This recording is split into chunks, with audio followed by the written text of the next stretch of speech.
للہ وکفا والصلاة والسلام علی عباده الذین اصطفى اما بعد فاعوذ باللہ من الشیطان الرجیم بسم اللہ الرحمن الرحیم اللہ لا الہ الا هو الحی القیوم لا تأخذه سنة ولا نوم له ما في السماوات وما في الأرض من ذا الذي يشفع عنده إلا بإذنه يعلم ما بين أيديهم وما خلفهم ولا يحيطون بشيء من علمه إلا بما شاء وسع كرسيه السماوات والأرض ولا يؤوده حفظهما وهو العلي العظيم رب اشرح لي صدري ويسر لي امري واحلل عقدة من لساني يفقهوا قولي اللهم ربنا الهمنا رشدنا واعذنا من شرور انفسنا اللهم ارنا الحق حقا وارزقنا اتباعه وارنا الباطل باطلا وارزقنا اجتنابه اللهم وفقنا لما تحب وترضى آمین یا رب العالمین۔ گزشتہ اتوار کو ہم نے آیت الکرسی پر غور شروع کیا تھا۔ تمہیدی مضامین بھی بیان ہو گئے تھے۔ اس آیت مبارکہ کی عظمت، اس کی نبی اکرم صلی اللہ علیہ وسلم کی نگاہ میں قدر و منزلت، اس کا موضوع، خود اس موضوع کی اہمیت، اس سے متعلق مفصل گفتگو ہو چکی ہے۔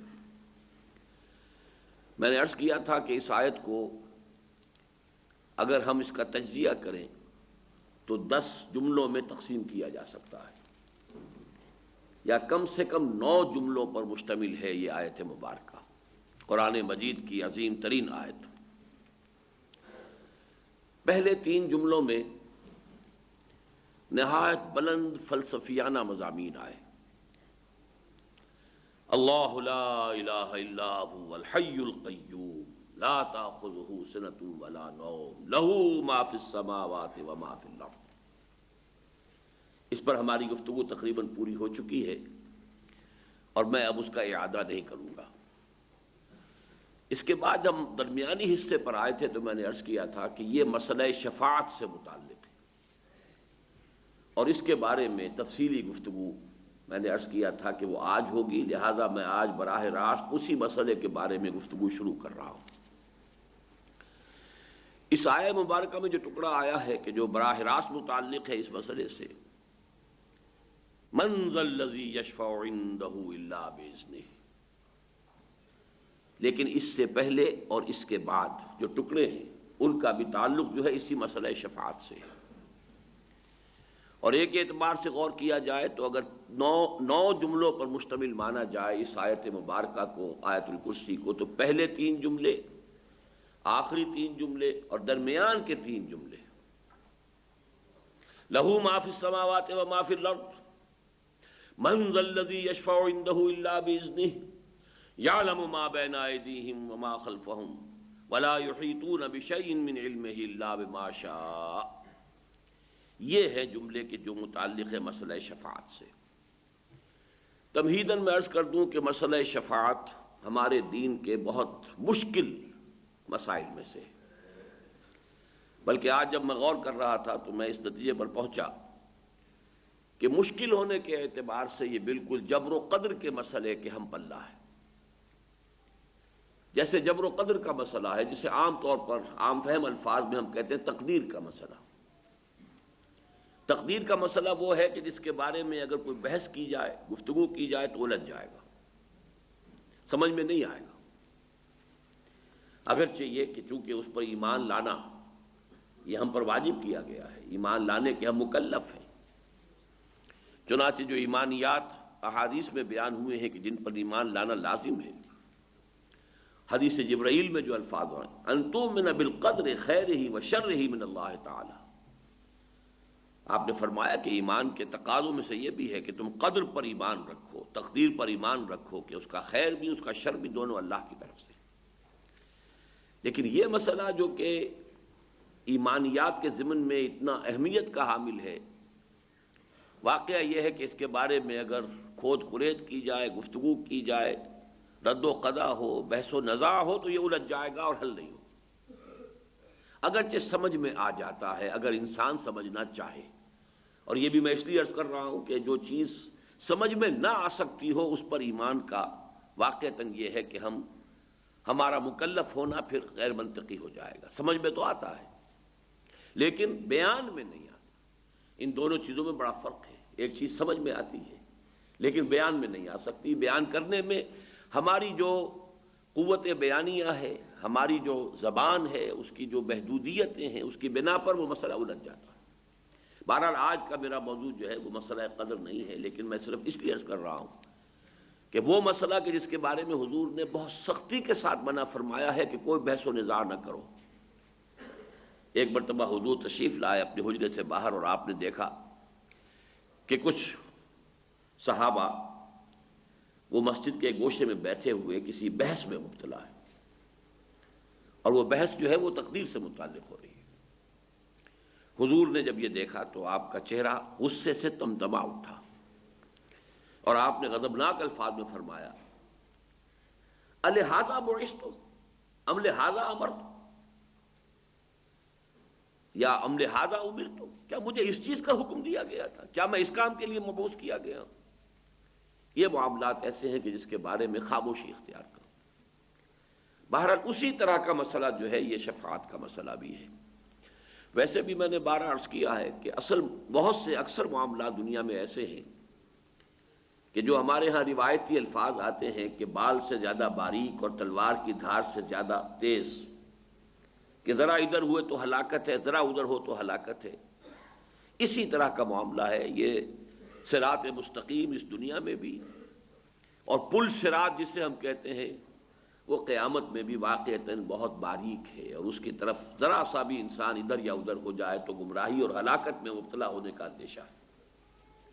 اسی طرح کا مسئلہ شفاعت ہے۔ پہلے سمجھیے کہ شفاعت کے معنی کیا ہے۔ شفاع کا لفظ عربی زبان میں آتا ہے بنیادی طور پر ضم الشیء الی مثلہ۔ امام راغب اصفہانی رحمۃ اللہ علیہ، جن کے مفردات القرآن نہایت اہم کتاب ہے، فہم قرآن میں بہت ممد ہے، بہت معاون ہے، اور اب اچھا ہے کہ اس کا اردو ترجمہ بھی شائع ہو چکا ہے، تو جو عربی سے استفادہ نہ کر سکیں وہ اردو سے استفادہ کر سکتے ہیں کہ ہر شے کا جو مادہ ہے اس کے اصل معنی کیا ہے، اصل مفہوم کیا ہے۔ عربی زبان میں وہ مادہ جو ہے، وہ روٹ جو ہے، وہ 3 لیٹرڈ روٹ سے حرفی مادہ جو ہے وہ اصل میں کس مفہوم کے لیے استعمال ہوتا ہے۔ تو شفع کا میں نے آپ کو بتایا راغب کے حوالے سے، ضم الشیء الی مثلہ، کسی شے کو اس کے مثل کے ساتھ جمع کر دینا، ضم کر دینا، اس کے ساتھ شامل کر دینا۔ اب مثلا میں ایک دعا کر رہا ہوں، اللہ میری یہ حاجت پوری فرما دے۔ کوئی اور میرا دوست، میرا بھائی، میرا عزیز، اے اللہ تو میرے اس بھائی کی یہ ضرورت پوری فرما دے۔ یہ شفاعت ہے، یہ شفاعت ہے۔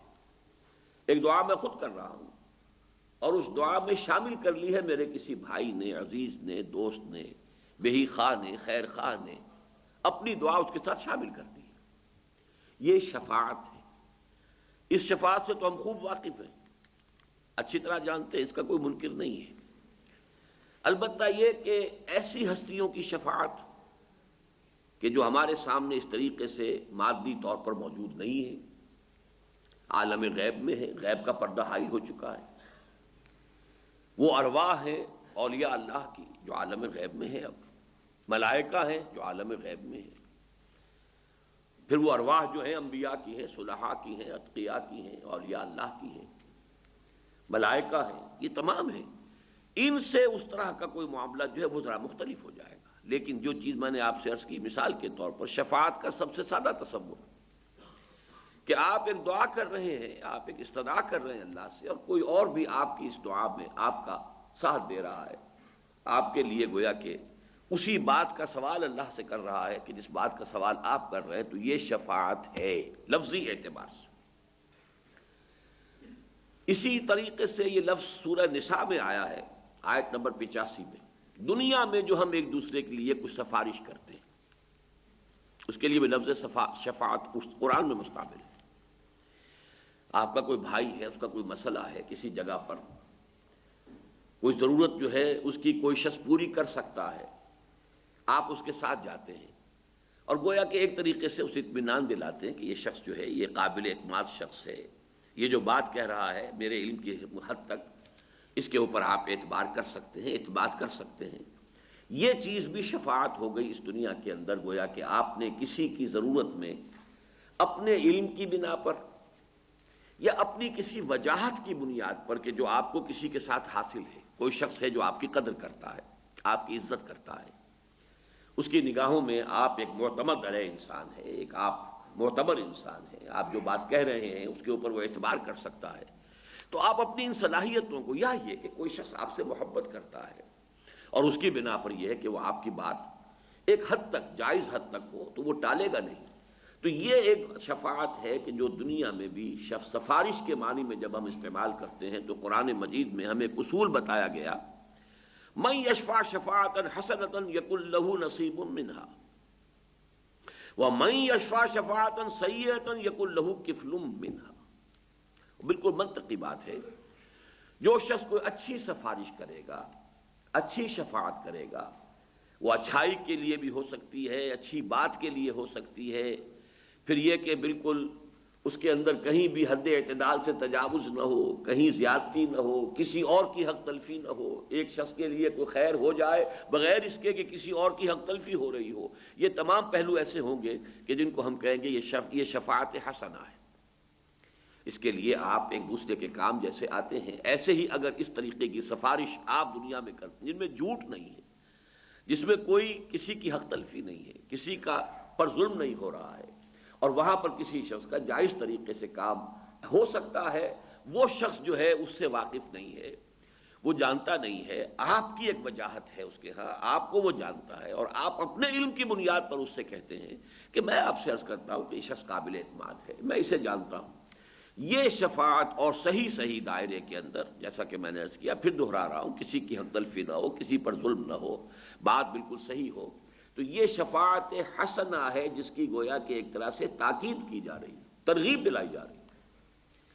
من یشفع شفاعتا حسنۃ یکن لہ نصیب منہا، جس نے کوئی اچھی شفاعت کی، اچھی سفارش کی، اسے خود بھی اس میں سے حصہ مل جائے گا، یعنی اس کو ایک نیکی ملے گی، اللہ تعالیٰ اس کے اس عمل کو پسند فرمائے گا، اللہ تعالیٰ اس کے اس عمل کا اسے اجر و ثواب عطا کرے گا۔ وَمَن يَشْفَعْ شَفَاعَةً سَيِّئَةً، اب وہ تمام شرائط جو ہیں وہ اگر پوری نہیں ہو رہی ہیں، آپ جھوٹ کہہ رہے ہیں، آپ غلط انسان کی جو ہے تائید کر رہے ہیں، آپ حقائق کو کہیں چھپا رہے ہیں، توڑ مروڑ رہے ہیں، یا یہ کہ آپ کسی ایسی بات کے لیے کہہ رہے ہیں کہ جس کا اس کو حق حاصل نہیں ہے، جس سے کسی دوسرے کی حق تلفی ہو رہی ہے، تو یہ فرمایا کہ من یشفع شفاعتا سیئتا یکن لہ کفل منہا، تو اس میں سے اب حصہ اس کو بھی مل جائے گا کہ اگر اس کی وجہ سے کسی پر کوئی ظلم ہوا ہے تو اس ظلم کی پاداش جو اللہ کے ہاں ہوگی اس میں اس شخص کا حصہ بھی ہوگا کہ جس نے اس کے لیے سفارش کی تھی۔ تو یہ تو لفظ شفاعت اور شفاعت کے دو معنی کے جو مستعمل ہیں، عام ہیں، واضح ہیں، منطقی ہیں، جن میں کوئی اشکال نہیں، جن میں کوئی دقت نہیں، لیکن یہ کہ اب سمجھیے وہ شفاعت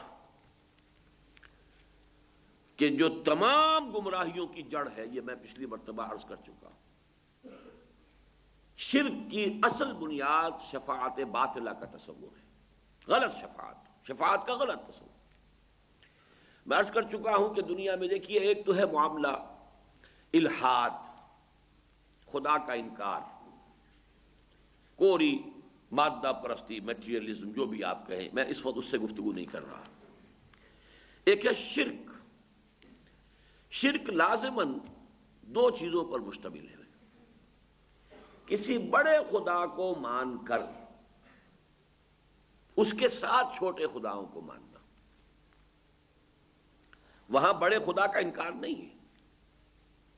میں نے مثالیں بھی دی تھیں، یاد ہوگا، اور بارہا یہ میرے دروس میں باتیں آ چکی ہیں، مشرق سے مغرب تک چلے جائیے، آپ کو ہر جگہ یہ تصور شرک کا ملے گا۔ مہادیو ایک، مہادیو وہ تو ایک ہی ہو سکتا ہے، ایک ہی ہے. دیویاں اور دیوتا بے شمار، کوئی آگ کی دیوی ہے اور کوئی پانی کا جل دیوتا ہے اور اگنی دیوی ہے، اور کوئی لکشمی بائی ہے، لکشمی دیوی ہے، وہ دولت کی ہے، وہ گنتے جائیے وہ بے شمار ہوں گے. بالکل ویسٹ میں چلے جائیے، بڑے جی سے لکھا جائے گا گاڈ تو وہ ایک ہی ہے، کیپٹل جی سے. اس کے 3 صفات جو ہمیشہ مانی گئی ہیں، اومنی پوٹنٹ، اومنیشینٹ، اومنی پریزنٹ. وہ جو بڑا خدا ہے ایک اکیلا، جی سے لکھا جانے والا کیپٹل جی سے، وہ اومنی پوٹنٹ ہے، علی کل شیء قدیر. اومنیشینٹ ہے، بکل شیء علیم. اومنی پریزنٹ ہے، ہر جگہ موجود، ہوا معکم اینما کنتم. یہ 3 صفات ہر جگہ مانی گئی اس بڑے خدا کی. یہی معاملہ تھا عرب میں، اللہ وہ ایک ہی تھا، لیکن آلہہ وہاں گاڈ کے ساتھ گاڈیسز اینڈ گاڈز، چھوٹے جی سے لکھے جانے والے بے شمار گاڈز اینڈ گاڈیسز، ان کی گنتی نہیں ہو سکتی. اسی طریقے سے اللہ ایک اور آلہہ بے شمار. اب یہ آلہہ 2 طرح کے بنائے گئے. ظاہر بات ہے کہ ان کی، جیسا کہ میں نے پچھلی مرتبہ بھی عرض کیا تھا کہ اصل میں تو یہ بگڑی ہوئی شکلیں ہیں. جو اصل حقیقتیں تھیں ان کے اندر تھوڑا تھوڑا رد و بدل ہوتے ہوتے ہوتے ہوتے وہ شے بالکل ایک نئی بن کر ایک عجیب صورت اختیار کر لیتی ہے. لیکن تھی تو تمام چیزیں جو ہیں، دین توحید ہی تھا آغاز میں. حضرت آدم علیہ السلام اللہ کے نبی تھے، یعنی نوع انسانی کا اور تاریخ انسانی کا آغاز جو ہے وہ اندھیرے میں نہیں ہوا، ظلمت میں نہیں ہوا، تاریکی میں نہیں ہوا، جہالت میں نہیں ہوا ہے. سائنٹیفک اعتبار سے آپ کہہ سکتے ہیں کہ علم بہت کم ہوگا ان کے پاس یا نہیں ہوگا بالکل، لیکن یہ کہ یہ العلم جو ہے، فَاعْلَمْ أَنَّ اللَّهَ لَا إِلَٰهَ إِلَّا هُوَ، جان لو اس کو کہ اللہ کے سوا کوئی الہ نہیں. یہ ہے اصل علم. 100 علموں کا ایک علم، بلکہ 1000 علموں کا ایک علم. اسی لیے وہ بہت صحیح کہا ہے اس کو کہ علم و بس کری ہو یار، اکو الف تیرے درکار. یہ ایک الف کافی ہے. یہ علم تو ہمیشہ سے تھا، لیکن اس کی بگڑی ہوئی شکلیں، اس سے نکلی ہیں کھاڑیاں، نکل کر انہوں نے شکلیں بدل لی ہیں. ایمان بالملائکہ جو ہمارے ہاں ایمان کے اجزائے لا ینفک میں سے ہے، اس کی بگڑی ہوئی شکل ہے جو یہ دیوتاؤں کی بنائی گئی ہے. کوئی پہاڑوں کا دیوتا ہے، کوئی فلاں کا دیوتا. یہ ملائکہ ہے، یہ وسیع اور اس کائنات جس کا کہ ابھی تک ہمیں کچھ پتہ نہیں ہے. اس کے سائز کا کوئی تصور آج بھی نہیں ہے انسان کو، قطعاً پتہ نہیں کہاں شروع ہوتی ہے کہاں ختم ہوتی ہے. اس کائنات میں ایک حکومت ہے باضابطہ، اس کی ایک بیوروکریسی کہہ لیجئے، اس کے کارندے ہیں، ان کے سول سرونٹس ہیں، وہ ملائکہ ہیں، اللہ کے احکام کی تنفیذ کر رہے ہیں. بس قرآن نے جو واضح کیا، جو حقیقت واضح رہنی چاہیے وہ یہ کہ انہیں اختیار کوئی حاصل نہیں. یفعلون ما یؤمرون، جو حکم ملتا ہے کرتے، ان میں کوئی اختیار نہیں. اگر ذرا سا بھی یہاں سے پاؤں پھسلا، ان کے لیے بھی کسی درجے میں اختیار کا تصور آ گیا، اب وہ گویا کہ نائبین بن گئے اللہ کے. اور نائب جو ہے ظاہر بات ہے کہ اسے کچھ نہ کچھ اختیار دیا جاتا ہے. تو جب اختیار دیا جاتا ہے تو اس اختیار کے اعتبار سے اس کے ہاتھ میں آپ کا کچھ نہ کچھ خیر و شر تو آ گیا نا. اب اس خیر و شر کے لیے کچھ دنڈوت اس کی بھی کی جائے، کچھ اظہار تعظیم ان کے سامنے بھی ہو، کوئی اظہار نیاز کیا جائے، اظہار نیاز مندی، اظہار تعظیم. یہاں سے بگڑتی ہوئی وہ شکل جو ہے ایمان بالملائکہ، اس نے در حقیقت صورت اختیار کر لی ان دیوتاؤں اور دیویوں کی. ایک شکل تو یہ تھی. اسی کی نفی کی ہے جیسا کہ ہم پڑھ چکے ہیں پہلے. میں نے عرض کیا تھا کہ سورۃ الاخلاص کے تقریباً ہم وزن ہے آخری آیت سورہ بنی اسرائیل کی. وَقُلِ الْحَمْدُ لِلَّهِ الَّذِي لَمْ يَتَّخِذْ وَلَدًا وَلَمْ يَكُنْ لَهُ شَرِيكٌ فِي الْمُلْكِ. اس کا کوئی ساجی نہیں ہے حکومت میں اور اختیار میں، کوئی ساجی نہیں. یہ پوری بادشاہی تنہا اسی کے ہاتھ میں. لِمَنِ الْمُلْكُ الْيَوْمِ لِلَّهِ الْوَاحِدِ الْقَهَّارِ. یہ حقیقت جو قیامت میں بالکل واضح ہو جائے گی، آج ذرا چھپی ہوئی ہے، نگاہوں سے اوجھل ہے. آج اسے سمجھنے کے لیے اور اس پر اپنے دل کو قائم رکھنے کے لیے کچھ محنت کی ضرورت ہے. قیامت کے دن یہ اریاں حقیقت سامنے ہو آئے گی، لمن الملک اليوم للہ الواحد القہار، کس کے لیے بادشاہی؟ صرف اس اللہ کے لیے جو اکیلا ہے، تنہا ہے، قہار ہے، چھایا ہوا ہے، قاہر ہے، اس کے قبضہ قدرت سے کوئی شے باہر نہیں۔ تو اللہ کے ساتھ کوئی ملک میں ساجی نہیں، لم یکن لہ شریک فی الملک۔ اچھا، دوسرا تصور جو پیدا ہوا وہ اس اعتبار سے پیدا ہوا کہ انسان نے اللہ کو بھی کچھ نہ کچھ اپنے اوپر قیاس کیا، اور یہ انسان کی مجبوری ہے۔ آخر اس کی سوچ، اس کی قوت متخیلہ، چاہے ہم کہیں کہ اس قوت متخیلہ جو ہے اس کے لیے تو کوئی انتہا نہیں، کوئی لیمٹس نہیں، تخیل کو آدمی جہاں چاہے لے جائے۔ فکر انسان پر تیری ہستی سے یہ روشن ہوا ہے، پرے برغ تخیل کی رسائی تا کجا۔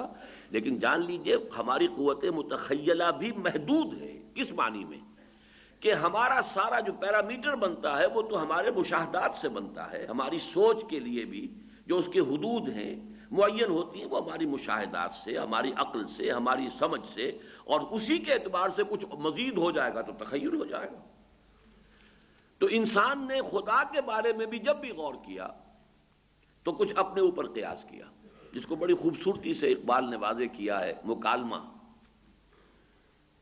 ایک بت تراش ہے، وہ بت اس نے بنایا ہے، لیکن بنایا کیا ہے وہ بت تراش نے؟ اس نے اپنے دو ہاتھ دیکھے تھے، اس بت کے اندر بھی دو ہاتھ بنا دیے۔ وہ خدا بنا رہا ہے، اب دیوتا بنا رہا ہے، لیکن کیا بنائے گا؟ اپنے دو ہاتھ دیکھے تھے، دو ہاتھ اس کے بنا دیے۔ اپنی دو آنکھیں تھی، اس کی بھی دو آنکھیں بنا دی، ذرا موٹی موٹی بنا دی ہوں گی، بڑی بنا دی ہوں گی۔ چلیے کسی کی جو ہے وہ ہندوؤں میں سے کسی نے اس کی ناک جو ہے وہ بڑی بنائی تو وہ اس کو ہاتھی کے سونڈ کے مطابق بنا دیا۔ ایسا بھی تو ان کا ایک خدا ہے، گنیش جی کی جو ناک ہے وہ ہاتھی کے سونڈ کے بنا۔ لیکن آدمی جائے گا کہاں؟ One cannot outgrow his skin. انسان اپنے تخیلات میں بھی، تصورات میں بھی، اپنے مشاہدات سے باہر کہاں جائے گا؟ تو وہ بت یہ کہہ رہا ہے کہ تو نے مجھے خدا بنانا چاہا تھا، لیکن تو نے بنایا کیا ہے؟ مرا بر صورت خیش آفریدی، تو نے مجھے اپنی شکل پر ڈھال دیا، جو اپنے آپ کے اندر دیکھا وہ میرے اندر بنا دیا۔ برون خیشتن آخر چے دی، تو نے اپنے آپ سے باہر کیا دیکھا؟ کچھ بھی نہیں دیکھا۔ تو اسی طریقے سے انسان نے خدا کو بھی تصور کیا کہ جیسے ایک انسان کو اولاد سے محبت ہوتی ہے، بیٹا محبوب ہے۔ اچھا، بیٹا کسی اور اعتبار سے محبوب ہوتا ہے، بیٹی کی محبوبیت کسی اور اعتبار سے ہوتی ہے۔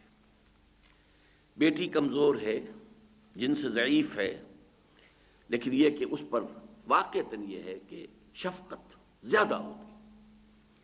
بیٹے پر یہ زیادہ ہوتا ہے کہ اس کی وجہ سے میرا نام چلے گا، میرا خاندان ہے، اس کا تسلسل ہے، میرا نام باقی رہے گا، بڑھاپے میں یہ میرا سہارا بنے گا، وغیرہ وغیرہ۔ اس اعتبار سے جو اہمیت ہے وہ بیٹے کی ہے۔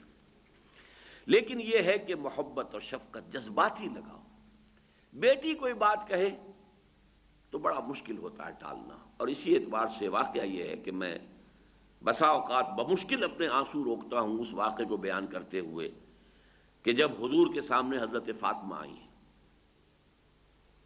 جن کے بارے میں حضور فرماتے ہیں فاطمہ تو بِسَتٌ منی، میرا جگر کا ٹکڑا ہے فاطمہ۔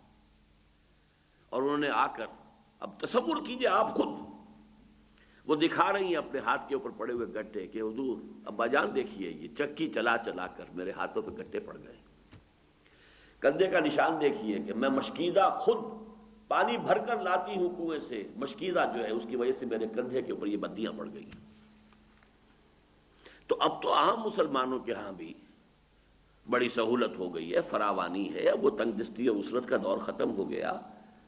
تو ابا جان مجھے بھی کوئی کنیز، کوئی غلام عطا فرما دیجئے تاکہ میری بھی یہ مشکلیں آسان ہو جائیں۔ کیا بیتی ہوگی حضور کے قلب پر، تصور کیجئے اس کا۔ کہا کیا ہے؟ نہیں بیٹی، یہ چیزیں ہمارے لیے نہیں، میں تمہیں اس سے بہتر چیز دے رہا ہوں۔ ہر نماز کے بعد وہ تسبیح فاطمہ جو مشہور ہے، جب بھی کبھی آپ یہ تسبیح فاطمہ کیا کریں تو اس واقعے کو یاد کر لیا کیجئے کہ تسبیح فاطمہ کا شان نزول کیا ہے، یہ کب عطا کی ہے حضور نے صلی اللہ علیہ وسلم اپنے جگر گوشے کو، جب یہ درخواست دے کر حضرت فاطمہ حاضر ہوئی ہیں رضی اللہ تعالیٰ عنہ۔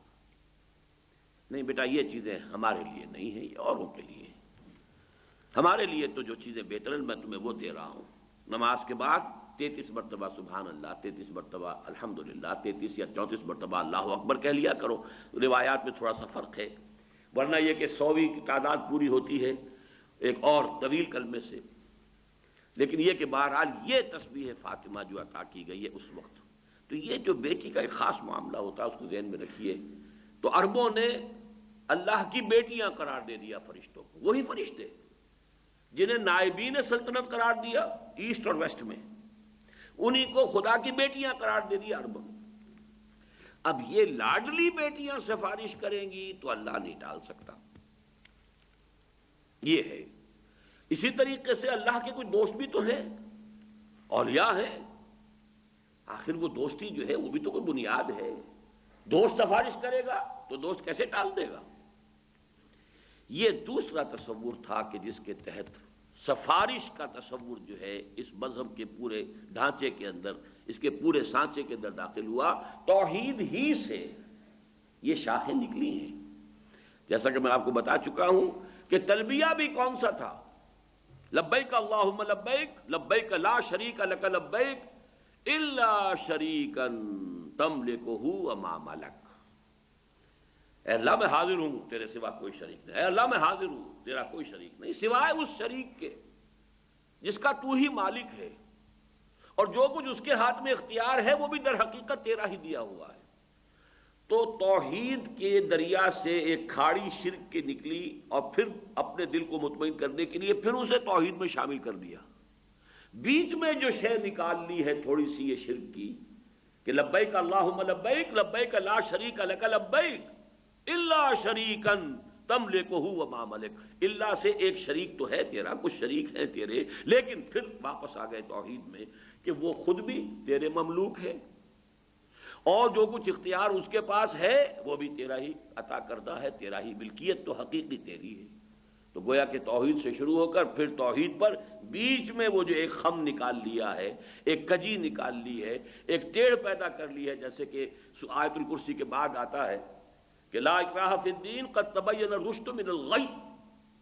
وہ غی جو آتی ہے بس وہ ہے کہ جس نے سارا فساد دنیا میں پیدا کیا ہے، اور نتیجہ کیا ہوتا ہے؟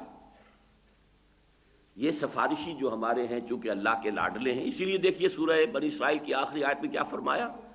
لم یکن لہ شریک فی الملک ولم یکن لہ ولی من الذل۔ اس کا کوئی ولی اور دوست کسی کمزوری کی وجہ سے نہیں ہے، اس میں نفی کی ہے۔ اللہ کا ولی تو ہے لیکن تمہارا دوست ہوتا ہے، تم دوستیاں نباہتے ہو، دوستیاں پالتے ہو، کیوں؟ کہ کسی وقت پر کام آئے گا، اور جب میرے وقت پر کام آئے گا، میری کسی مشکل میں وہ میرے ساتھ دے گا، تو آج اس کی بات میں کیسے ٹال سکتا؟ یہ ہے وہ پورا کا پورا فلسفہ جو ہم اپنے اوپر قیاس کریں تو ہمارے معمولات میں شامل ہے۔ کسی وقت ہوتا ہے کہ دوست ایک بات کہہ رہا ہے، آپ کا ایک دوست ہے، آپ کا ایک جگری جو ہے، کوئی رفیق ہے، وہ آپ سے بات کہہ رہا ہے، آپ یہ بھی سمجھ رہے ہیں کہ بات صحیح نہیں ہے، یہ کام مجھے نہیں کرنا چاہیے، یہ غلط، لیکن اب اس کا دباؤ ہے اس لیے کہ وہ آپ کا دوست ہے، آپ کا محبوب ہے، اور زیادہ تجزیہ کیجئے تو نیچے جا کر بات کیا آئے گی تہ کے اندر کہ اگر آج وہ مجھ سے کوئی کام کرا رہا ہے تو پھر کبھی میں بھی تو اس سے کام کرا سکوں گا، یا یہ کہ میں نے بھی تو کبھی اس سے کوئی کام کرایا تھا، آج مجبوراً ہوں میں اس کی بات ماننے پر مجبور ہوں۔ یہ سارے تصورات ہیں کہ جو آگے چل کر کیا ہوتا ہے، اسی شفاعت کے تصور سے پہلا قدم تو یہ ہوتا ہے کہ وہ اظہار نیاز جو ہے، نیاز مندی کا اظہار اور تعظیم کا اظہار ہوتے ہوتے مراسم عبودیت میں ڈھل جاتا ہے۔ اب جس کی تعظیم کرنی ہے تو پہلے کبھی تھوڑی سی تعظیم کی، پھر کبھی اور جھک گئے تعظیم کے اندر، پھر اور جھک گئے، پھر سجدے میں چلے گئے، یہی تو تعظیم ہے۔ تعظیم ہے اس کے سوا ہے کیا؟ وہ مراسم عبودیت میں آ گئے۔ نمبر دو، ایک اور آخری شکل اس کی کیا ہے؟ ہوتے ہوتے یہ سورہ انعام میں بڑی تفصیل سے یہ چیزیں آئی ہیں کہ ہوتے ہوتے یہ ہوتا ہے کہ اللہ کا حق جو ہے، اللہ تو برائے بیت رہ جاتا ہے صرف علامت کے طور پر۔ کیوں؟ دیکھیے جو سب سے اوپر بیٹھا ہوا ہے وہ ہے تو صحیح اختیار اسی کا ہے، صدر مملکت ہیں پاکستان کے، اصل اختیارات تو ان کے پاس ہیں، وزیر اعظم ہے اس کے پاس اختیارات ہیں، لیکن اس دیہاتی کو تو پتا ہے کہ میرا معاملہ تو اس پٹواری کے ہاتھ میں ہے، اس کا قلم ادھر سے ادھر ہو جائے تو میرے لیے مصیبت بھی آ سکتی ہے اور میری مشکل حل بھی ہو سکتی ہے، اصل تو ہاتھ اس کے ہاتھ میں ہے۔ تو وہ تو کسی کو کیا معلوم ڈی سی صاحب کس بلا کا نام ہے، عام پٹواری، آپ جو دیہاتی کیا جانتا ہے ڈی سی کیا ہوتا ہے؟ پٹواری جو ہے وہ جو سر پر بیٹھا ہوا ہے، جس نے کہ وہ ساری لکھنی ہے، جو بھی فصل کے بارے میں رپورٹ ہے وہ تو ساری اس کے پاس ہے، لہذا وہ تو صرف رہ جاتے ذہن میں کہ ہاں اوپر ہے کوئی، سارا کا سارا معاملہ پھر وہ نچلے ان خداؤں سے، چھوٹے خداؤں سے، دیویوں سے، دیوتاؤں سے، آلہہ سے، گاڈ سے، گاڈسز سے ہوتے ہوتے عبادت، جس کی کہ بڑی ایک لطیف انداز میں قرآن مجید میں ایک تنبیہ کی گئی ہے کہ یہ لوگ کیا کرتے تھے عرب والے، فصل کی یہ کوئی فصل ہے، فصل میں سے کچھ حصہ معین کر دیا، یہ اللہ کے لیے ہم خیرات کریں گے، اللہ کے نام پر، اللہ کے لیے، اور یہ تھوڑا سا حصہ جو ہے یہ ہمارے فلاں معبودوں کے لیے، فلاں معبود کے لیے، کچھ نہ کچھ تو ان کو بھی دینا ہے، یا اتنا بڑا غلہ ہے اس میں سے اتنے جانور تو ہم نے اللہ کے نام پہ چھوڑ دیے، ٹھیک ہے یہ اللہ کے لیے ہے، لیکن یہ کچھ تھوڑے بہت جو ہیں یہ ان فلاں معبود کے لیے، فلاں کے لیے۔ اب فرض کیجئے آ گیا قحط، تو اللہ کے حصے میں تو ہاتھ ڈال لیں گے، وہ چھوٹے معبود کے حصے کو نہیں چھیڑ سکتے، اس لیے کہ اس کا تو وہ جس کو پنجابی میں کہتے ہیں کہ رب نیڑے کے سن، وہ تو ان کا مکہ تو قریب ہے، وہ اللہ تو دور ہے، بلکہ یہاں تک کہ پھر جو اللہ کا حق ہے وہ تو ان کو مل جائے گا، ان کے حق میں شامل ہو جائے گا، لیکن جو ان کا حق ہے وہ اللہ کے حق میں شامل نہیں ہو سکتا۔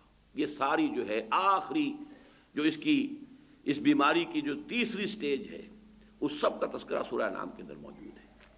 یہ سفارش نے اصل میں دنیا میں عقائد اور مذاہب کی دنیا میں جو تدریجاً توحید کی جڑ کاٹ دی، کفر اور شرک کی شکل اختیار کر دی، اس کی نفی کے لیے قرآن مجید میں اب آپ دیکھتے ہیں کہ شدت کے ساتھ شفاعت کا انکار۔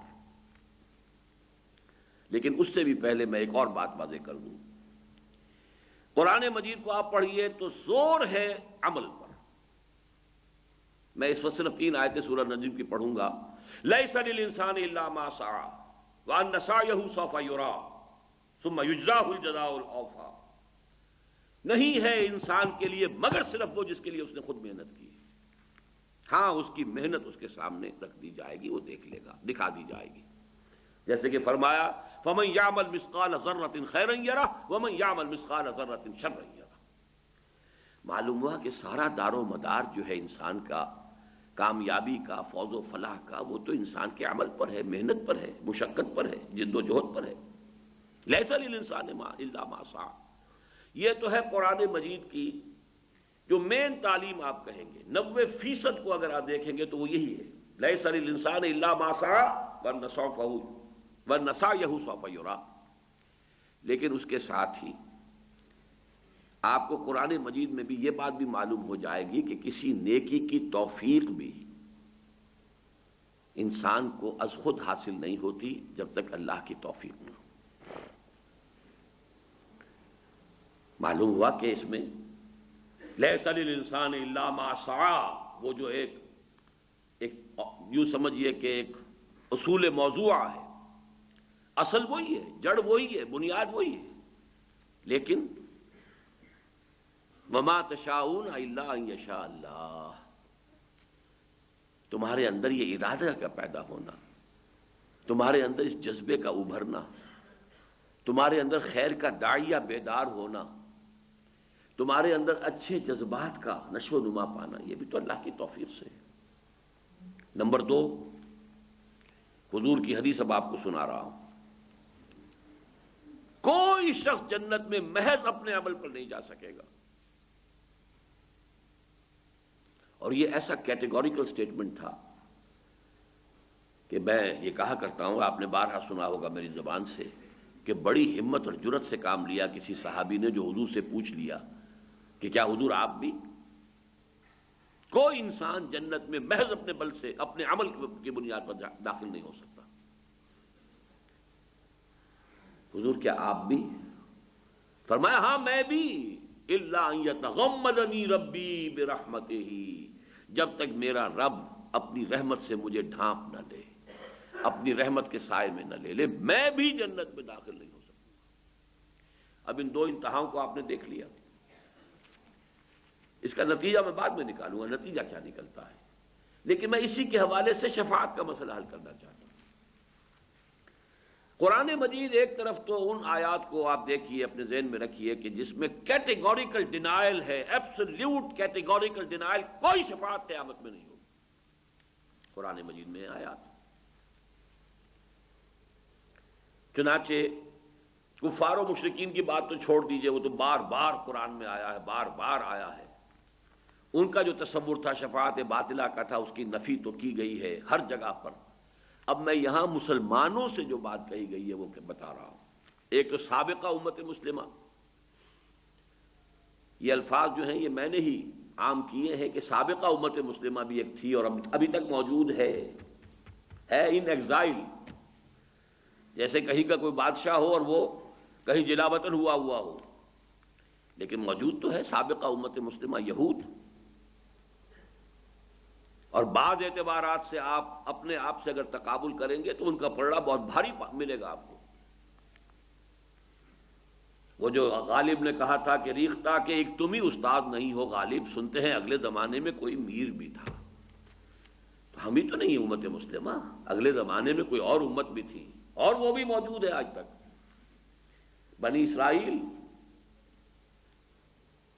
2000 برس عمر ہوئی اس امت کی، اس لیے کہ بحیثیت امت بنی اسرائیل کے بعد امت محمد صلی اللہ علیہ وسلم 7ویں صدی عیسوی سے شروع ہو رہی ہے امت محمد، اور 1400 قبل مسیح سے شروع ہوئی تھی سابقہ امت مسلمہ امت موسیٰ بنی اسرائیل، پورے 2000 برس۔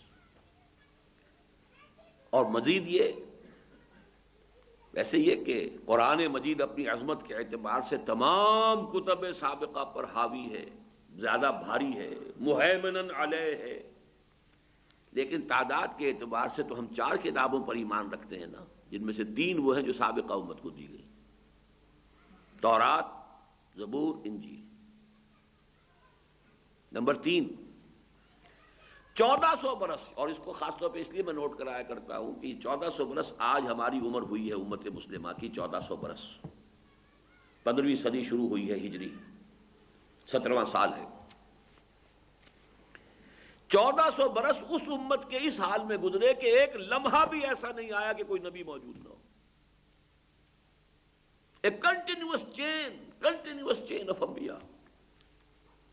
کلما ہلک نبی خلفہ نبی، جب بھی کوئی نبی فوت ہوا اس کا خلیفہ کوئی اور نبی ہو گیا، اس کے بعد میں جانشین نبی تھا، اور شروع بھی 2 سے ہوئے اور اختتام بھی 2 پر ہوا ہے۔ This chain, long chain of prophets, starting with 2، موسیٰ بھی نبی، ہارون بھی نبی، ending again with 2،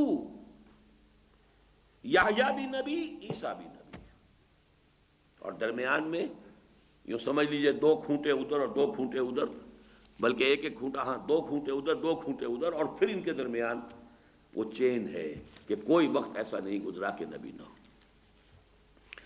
اس امت کا جو خطاب اس سے براہ راست قرآن میں ہوا ہے وہ 10 رکوع سورہ بقرہ کے اہم ترین ہیں، 5ویں سے شروع ہو کر اور 14ویں کے اختتام پر، بلکہ 15ویں کے شروع میں۔ ان میں سے بھی ایک حصہ جو ہے، ایک رکوع میں نے بارہا آپ کو بتایا کہ وہ تو ہے دعوت کا، اور 9 رکوع ہیں ملامت کے، تم نے یہ کیا، تم نے یہ کیا، تمہاری یہ گمراہی، تمہاری یہ غلطی، تم نے دین میں یہ تحریف کی، تم نے یہ تصورات غلط اختیار کی، وغیرہ وغیرہ۔ ایک بہت ہی لمبا یوں سمجھیے لمبی فرد قرارداد جرم، فرد جرم عائد کی گئی۔ دونوں میں شروع میں اور آخر میں آپ کو جو آیت ملتی ہے وہ نوٹ کیجئے، وَاتَّقُوا يَوْمًا لَا تَجْزِي نَفْسٌ عَن نَفْسٍ شَيْئًا وَلَا يُقْبَلُ مِنْهَا شَفَاعَةٌ وَلَا يُؤْخَذُ مِنْهَا عَدْلٌ وَلَا هُمْ يُنصَرُونَ۔ 4 چیزوں کی کیٹیگوریکل نفی. ڈرو اس دن سے جس دن کوئی جان کسی دوسری جان کے کام نہیں آ سکے گی، کوئی شفاعت قبول نہیں کی جائے گی، کوئی فدیہ نہیں قبول کیا جائے گا، کوئی کسی طرف سے نصرت اور مدد نہیں ہو سکے گی. اب یہ ہے یوم آخر کا تصور، قیامت کے دن کا تصور.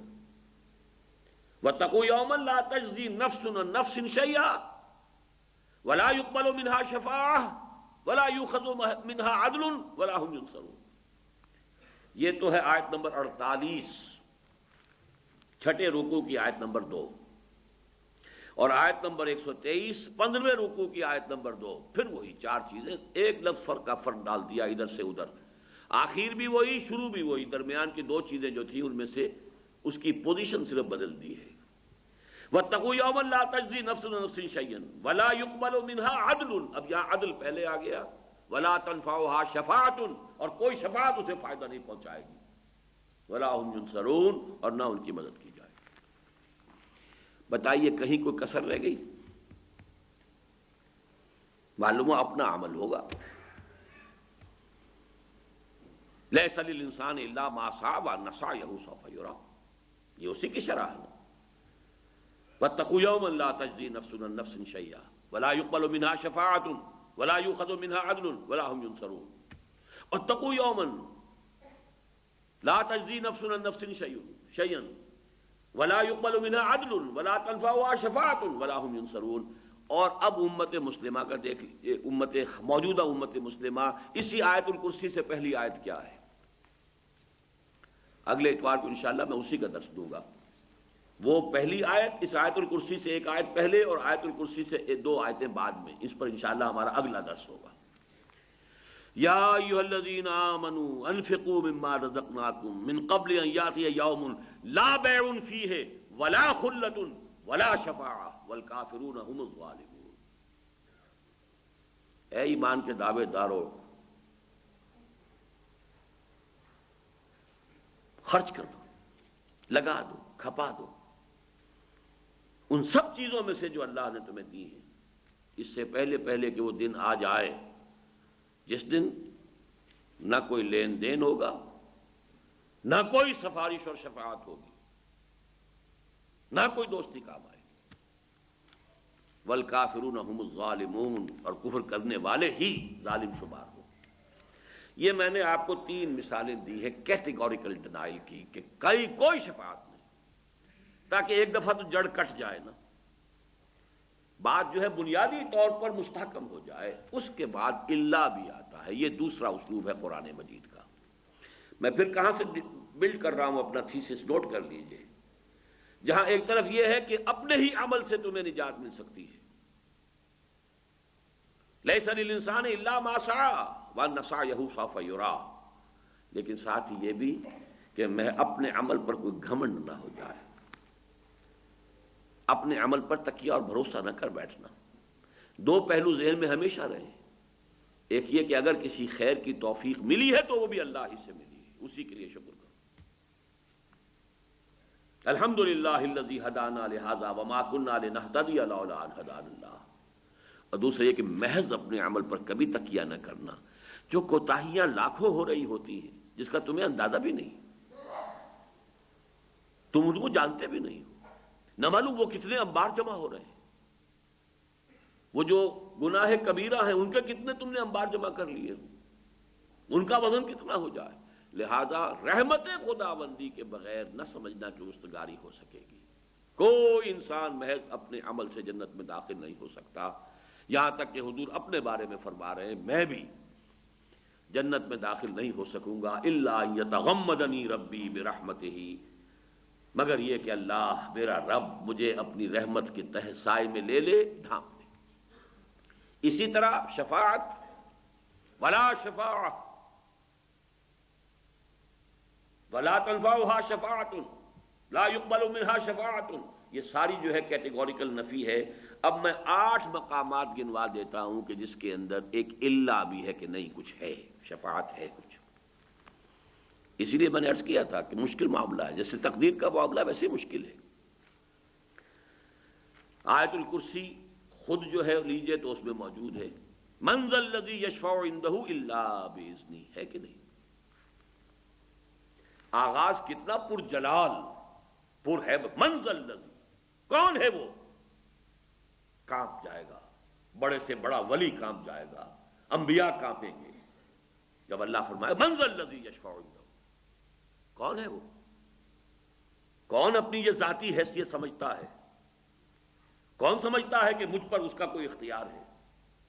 کون ہے جو سمجھتا ہے کہ وہ کوئی زور میرے خلاف استعمال کر سکتا ہے؟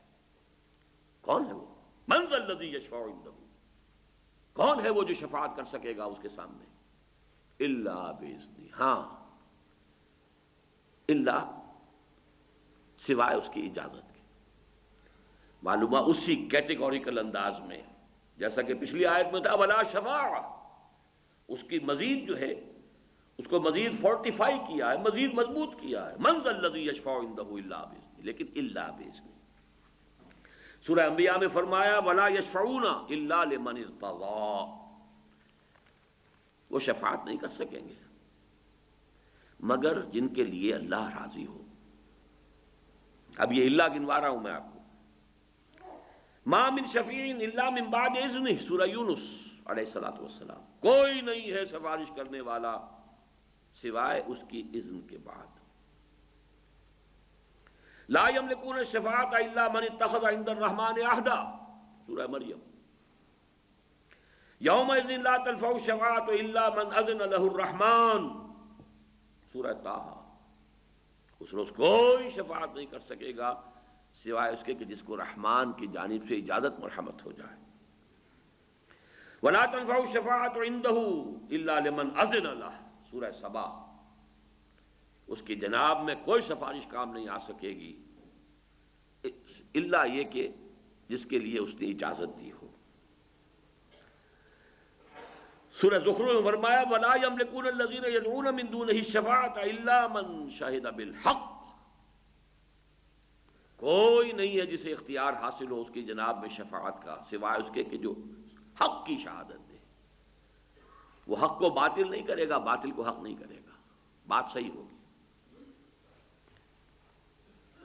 سورہ نجم میں فرمایا جس میں وہ الفاظ آئے ہیں لیس للانسان الا ما سعى وان سعيه سوف يرى، اسی میں یہ الفاظ ہیں وَكَم مِّن مَلَكٍ فِي السَّمَاوَاتِ لَا تُغْنِي شَفَاعَتُهُمْ شَيْئًا إِلَّا مِن بَعْدِ أَن يَأْذَنَ اللَّهُ لِمَن يَشَاءُ وَيَرْضَىٰ، کتنے ہی فرشتے ہیں آسمانوں کے اندر لیکن ان کی شفاعت کسی کو فائدہ نہیں پہنچا سکے گی مگر اس کے بعد کہ اللہ تعالیٰ اجازت دے۔ اور یہاں تو بات کو دو طرف کر دیا، اذن بھی دے جو شفاعت کر رہا ہے اس کو اذن، جس کے لیے شفاعت کی جانی ہے اس کے لیے بھی منظوری۔ یہاں شرطیں دو طرف، من بعد ان یاذن اللہ لمن یشاء ویرضی، اللہ اجازت دے۔ یہ ہے اب دو چیزوں کے درمیان معاملہ آ رہا ہے، وہی بال سے زیادہ باریک اور تلوار کی دھار سے زیادہ تیز۔ ادھر ہوتے ہیں تو شرک، ادھر ہوتے ہیں سرے سے انکار کر دیں، چنانچہ ہمارے ہاں ہے یہ انتہائیں موجود ہیں۔ خوارج نے سرے سے انکار کیا، کوئی شفاعت، وہ انتہائی شدید تھے اپنے ان معاملات کے اندر۔ ان کی شدت کا ایک مظہر یہ بھی تو ہے نا کہ جو گناہ کبیرہ کا مرتکب ہے وہ کافر ہو گیا، کافر ہو گیا تو گویا کہ مرتد ہے، مرتد ہے تو وہ واجب القتل ہے۔ وہ تو پھر چونکہ ایک خشت اول چونہد معمار کج تاثریہ بھی ربط دیوار کج، گناہ کبیرہ کا مرتکب کافر ہو گیا، وہ پہلے مسلمان تھا، اس کی جان مال آبرو محفوظ تھی مسلمان معاشرے کے اندر، آپ کوئی دسترازی نہیں کر سکتے تھے، نہ اس کے مال پر، نہ اس کی جان پر، نہ اس کی عزت پر، حرمت پر، کچھ بھی نہیں، محفوظ ہے۔ لیکن جب مرتد ہو گیا تو اب اس کا خون بھی مباح ہے، قتل کر سکتے ہو، اس کا مال بھی مباح ہے، سارا کا سارا مال تم جو ہے لے سکتے ہو، اس کی بیوی بھی وہ بھی حلال ہو گئی تمہارے اوپر، اسے اپنی کنیز بنا سکتے ہو۔ اور یہ بھی جان لیجئے کہ انتہائی نیک لوگ تھے، بڑے عابد لوگ تھے، ظاہر ہے جن کا معیار یہ ہو کہ جو گناہ کبیرہ کرے وہ مرتد ہے، مرتد واجب القتل ہے، مباح الدم ہے، اس کا مال بھی، اس کی حرمت، اس کی ہر چیز جو ہے آپ کے لیے حلال ہو گئی، وہ اگر ایسے لوگ کہیں رہ رہے ہوں تو وہ خود کتنے نیک ہوں گے. تو نیکی اپنی جگہ پر ہے، اور اعتدال اور توازن اپنی جگہ پر ہے. یہاں میں توازن کی بات کر رہا ہوں، اعتدال کی بات کر رہا ہوں، بال سے زیادہ باریک اور تلوار کی دھار سے زیادہ تیز راستے کی بات کر رہا ہوں. توازن ہی تو اصل شے ہے. خوارج سرے سے منکر ہیں، کوئی شفاعت نہیں، کسی طرح کی شفاعت نہیں. لیکن اس سے آگے کا ایک درجہ ہے معتزلہ کا. کچھ ڈھیلے ہیں، بعض شفاعتوں کے وہ قائل ہیں، وہ میں تفصیل سے آپ کو بتاؤں گا. لیکن یہ کہ اکثر و بیشتر ان کا موقف بھی وہی ہے کہ جو عقل کا موقف ہے. عقل کا موقف تو یہی ہوگا جب اللہ نے انسان کو اختیار دیا، اسے دنیا میں دارالامتحان دنیا کو بنا کر اس میں بھیجا، اب وہ اپنے اختیار کو استعمال کرتے ہوئے یا یہ راستہ اختیار کرتا یا یہ راستہ اختیار کرتا، اما شاکرم و اما کفورا. چاہو تو یہ شکر کا راستہ اختیار کرو، چاہے کفران نعمت کا راستہ اختیار کرو. ومن شاء فلیؤمن ومن شاء فلیکفر، جو چاہے وہ ایمان لائے، جو چاہے کفر کرے. جس کا ارادہ ہو وہ رات کو تہجد پڑھے، جس کا ارادہ ہو وہ رات کو جا کے کہیں نقب لگائے، کرے. اب اگر اس کے اعمال میں کوئی اور شے آ جائے، دیجیے اس کو بخش دیجیے، تو یہ تو پھر عقل کے خلاف بات ہو گئی. پورا فلسفہ جو ہے وہ تو پھر دھڑام سے زمین پر آ جائے گا. جیسے جبر و قدر کا مسئلہ ہے، اگر انسان مجبور محض ہے تو پھر حساب کتاب کا آئے گا، پھر جزا و سزا کے کیا مانی. یہ تو بالکل بات صحیح ہے.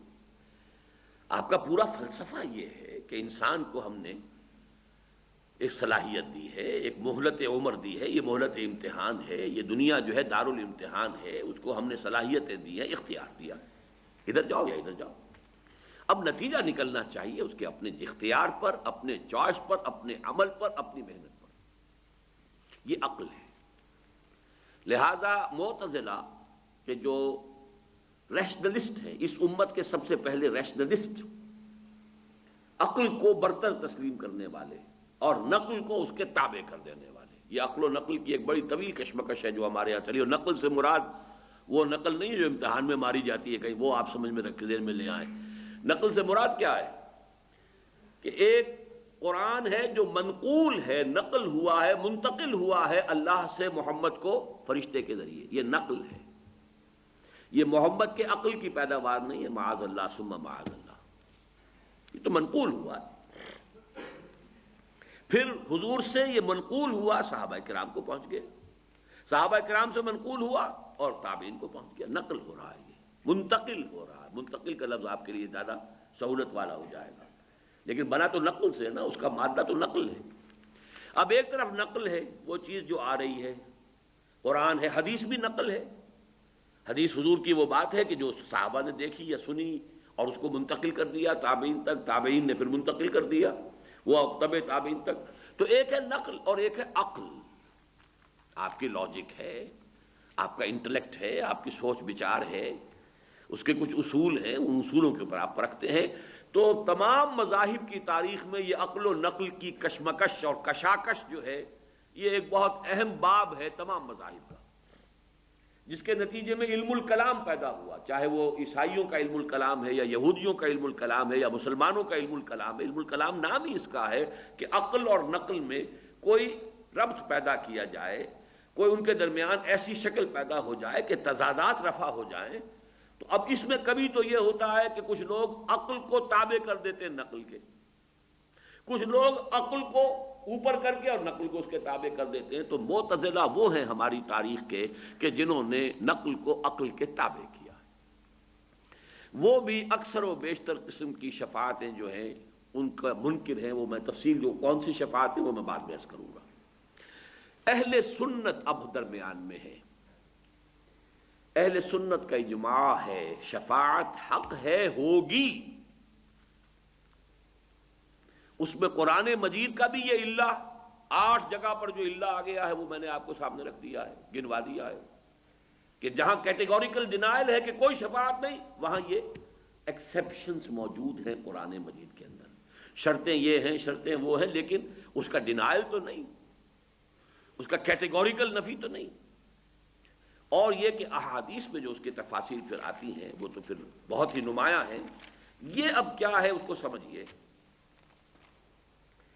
ایک شفاعت وہ ہے جو محمد الرسول اللہ صلی اللہ علیہ وسلم کے ساتھ خاص ہے، اور چونکہ ہمارے ہاں عام طور پر عوام الناس میں جہلا کا لفظ استعمال نہیں کرنا چاہتا، عوام الناس کہہ کر اکتفا کر رہا ہوں، لیکن صحیح معنی یہ ہے کہ جہلا، اور ہماری عظیم اکثریت جہلا پر مشتمل ہے، چاہے وہ پی ایچ ڈی ہوں، اس لیے کہ وہ عربی اگر نہیں جانتے اور قرآن اور سنت تک اور حدیث تک براہ راست اگر رسائی نہیں ہے تو جاہل، دین سے بھی جاہل ہے۔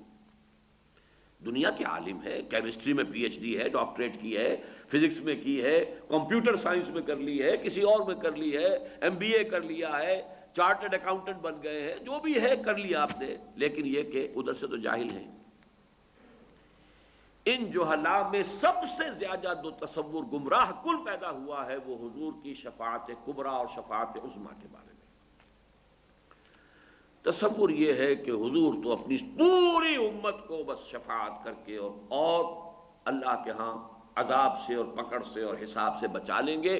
جب کبریٰ کا لفظ آ گیا، شفاعت کبریٰ، شفاعت عظمیٰ، لیکن احادیث کا جب مطالعہ کریں گے تو آپ کو معلوم ہوگا وہ شفاعت کیا ہے۔ عجیب ہے بات، کہاں سے کہاں پہنچ جائیں گے، آسمان سے زمین پر آ جائیں گے۔ اس شفاعت کبریٰ کا جو اصل محل ہے وہ دو چیزیں ہیں جو احادیث نبویہ سے ثابت ہیں۔ نمبر ایک یہ کہ قیامت کا دن جو بڑا سخت ہوگا، بڑا بھاری ہوگا، وہ دن کتنا سخت اور کتنا بھاری ہوگا۔ سورہ مزمل میں فرمایا ہے یوم یجعل الولدان شیبا، اس کی سختیاں، اس کی صعوبتیں بچوں کو بوڑھا کر دیں۔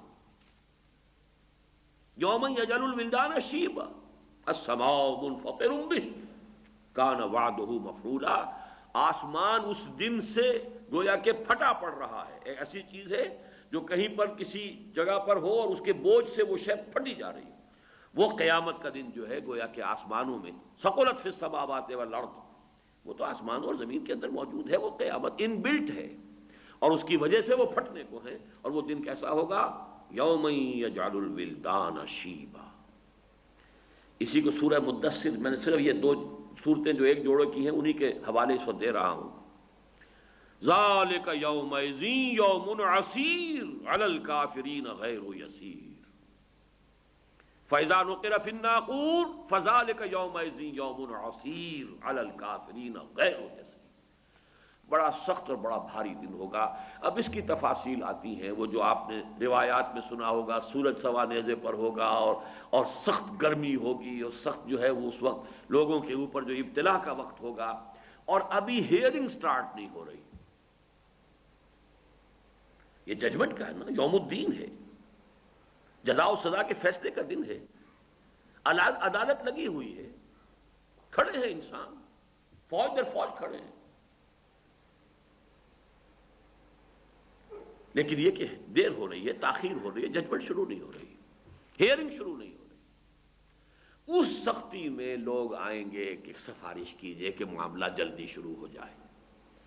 آدم کے پاس آئیں گے، آپ ابو الآدم ہیں، آپ تمام انسانوں کے، آپ والد ہیں، ابو الانسان ہیں، آپ ہمارے لیے سفارش کیجیے۔ وہ انکار کریں گے، نہیں میرا یہ مقام نہیں ہے۔ اس طرح تمام انبیاء کا ایک ایک کر کے، اور اس کے بارے میں جو آپ سنا ہوگا بارہا روایات، نفسی نفسی، ہر ایک یہ کہے گا کہ مجھے تو خود اپنی پڑی ہوئی ہے، میں کیا سفارش کروں۔ حضرت عیسیٰ تک بات یہاں آ جائے گی کہ نفسی نفسی۔ پھر حضور صلی اللہ علیہ وسلم کے پاس لوگ آئیں گے کہ آپ تو خاتم الانبیاء ہیں، آپ اللہ کے بہت محبوب ہیں۔ چنانچہ اس کے جو الفاظ آتے ہیں حدیث میں، یہ صحیح مسلم کی ایک روایت ہے جو میں آپ کو سنا رہا ہوں۔ فَيَقُولُونَ، اب وہ لوگ کہیں گے یا محمد، اے محمد صلی اللہ علیہ وسلم، انت رسول اللہ وخاتم الانبیاء وغفر اللہ لك ما تقدم من ذنبك وما تأخر، اے محمد صلی اللہ علیہ وسلم، آپ تو اللہ کے رسول، تمام انبیاء پر مہر، تمام انبیاء کے خاتم، اور آپ کے لیے تو اللہ تعالیٰ نے قرآن میں ہی اعلان کر دیا تھا کہ آپ کی ساری خطائیں معاف، کوئی خطا اگر ہے بھی سب معاف، جو بھی پچھلی اور اگلی ہیں۔ لہذا آپ ہمت کیجئے، اشفع لنا الی ربک، الا تری، آپ دیکھ نہیں رہے، کوئی شفاعت کیجئے ہماری، آپ دیکھ نہیں رہے، ما نحن فیہ، الا تری ما قد بلغنا، آپ دیکھ نہیں رہے ہمارے کیا حالت ہو گئی ہے، ہم کس حال میں ہیں، کس مصیبت میں ہیں، کس مشقت میں ہیں۔ فانطلقوا، تو حضور فرماتے پھر میں چلوں گا، فآتی تحت العرش، میں عرش خداوندی کے نیچے کھڑا ہو جاؤں گا، فاقع ساجدا لربی، اور پھر میں اپنے رب کے لیے سجدے میں گر جاؤں گا۔ یہاں بھی نوٹ کر لیجئے، وہ بات نہیں ہے کہ کوئی زور ہے، کوئی تحکم ہے، وہ جو آپ کے ہاں ہے مشہور، خدا جنو پکڑے چھڑا لے محمد، محمد پکڑے چھڑا کوئی نہیں سکتا۔ اب وہ جو تصورات ہیں وہ بالکل کوئی اور تصویر ہے جو ذہنوں میں بیٹھی ہوئی ہے، کوئی اور نقشہ ہے۔ حدیث میں شفاعت کا جہاں اس بات ہو رہا ہے وہاں سمجھیے کہ وہ کیا ہے، نقشہ کیا ہے۔ فانطلقوا، میں چلوں گا، آگے بڑھوں گا، فآتی تحت العرش، عرش خداوندی کے بالکل نیچے پہنچ جاؤں گا، فاقع ساجدا لربی، اور پھر میں اپنے رب کے لیے سجدے میں گر جاؤں گا۔ ثم يفتح الله علی ويلهمني من محامده وحسن الثناء علیہ شیء لم يفتحه لأحد قبلی، اور اس وقت اللہ تعالیٰ مجھ پر کھولے گا اپنے حمد اور ثنا کے بعد ایسے امور کہ جو اس سے پہلے اس نے کسی پر نہیں کھولے۔ میں نے یہ 50s میں یہ روایت سنی تھی ایک مرتبہ، ذرا مختلف الفاظ میں، مجھے یاد آ گئے مولانا داؤد غزنوی رحمۃ اللہ علیہ۔ وہ ایک عجیب، یوں سمجھئے کہ ایک کمبینیشن عجیب تھا ان کی شخصیت میں، ایک طرف تو اہل حدیث، دوسری طرف صوفی، یہ دونوں چیزیں بڑی مشکل سے جمع ہوتی ہیں۔ اہل حدیث عام طور پر تصوف کے دشمن، لیکن یہ کہ ان کے ہاں میں نے دیکھا کہ یہ دونوں چیزیں جمع تھیں۔ تو انہوں نے ایک خطبہ جمعہ میں منٹگمری میں یہ واقعہ بیان کیا، تو آیا کہ اس روز میں اپنے رب کی وہ حمد کروں گا۔ وہ کوئی دوسری روایت ہے کہ قیامت کے دن لواء الحمد بیدی، اللہ کے حمد کا جھنڈا میرے ہاتھ میں ہوگا، اور اس روز جو حمد میں اللہ کی بیان کروں گا وہ آج نہیں کر سکتا۔ یہ میں نے اپنے بعض دروس میں اس کی تفصیل بیان کی ہوئی ہے کہ حمد انسان کرتا ہے اپنی معرفت اور انڈرسٹینڈنگ کی مناسبت سے۔ آپ نے کسی شے میں کوئی حسن دیکھا، اس کے کچھ پہلو آپ پر نمایاں ہو گئے کہ اس میں یہ محاسن ہیں، یہ خوبیاں ہیں، یہ اچھائیاں، یہ آپ کی انڈرسٹینڈنگ ہے، اپریسیشن ہے۔ جتنی اپریسیشن ہے اتنا ہی تو بیان کر سکیں گے نا۔ اس کے بعد پہلو ہیں جو ابھی آپ کو پروازی نہیں ہوئے، آپ کے اندر اس کو اپریشیٹ کرنے کی صلاحیت ہی نہیں فرض کیجئے، تو اس کو کیسے بیان کریں گے؟ تو جہاں بھی آپ تعریف کریں گے، حمد کریں گے، مدح کریں گے، توصیف کریں گے، تحسین کریں گے، یہ لمیٹڈ ہوگی آپ کی اپنی قوت ادراک پر۔ آپ نے کتنا کچھ سمجھا، کتنا انکشاف آپ پر ہوا۔ اس لیے تو میں کہا کرتا ہوں کہ قرآن مجید کی عظمت کا جو انکشاف علامہ اقبال پر ہوا ہے، میرا مطالعہ کہہ لیجئے بہت محدود ہے، لیکن بہرحال میرے علم کی حد تک کسی دوسرے انسان پر قرآن مجید کی عظمت کا وہ ادراک اور وہ انکشاف میں نے نہیں پایا۔ بڑے سے بڑے عالم، یہ انکشاف ہے، یہ اپریسیشن۔ ایک بہت بڑا فلسفی ہی اپریشیٹ کر سکے گا نا کہ قرآن کی اس آیت میں کس قدر بڑا فلسفہ ہے۔ عام آدمی کو کیا پتا کیا اس میں لکھا ہوا ہے۔ وَلَا تَكُونُوا كَالَّذِينَ نَسُوا اللَّهَ فَأَنسَاهُمْ أَنفُسَهُمْ، وہ اقبال ہی نے سمجھا نا کہ اسی سے کہتا ہے کہ میرا پورا فلسفہ خود ہی جو ہے وہ اس ایک آیت سے مستنبت ہے۔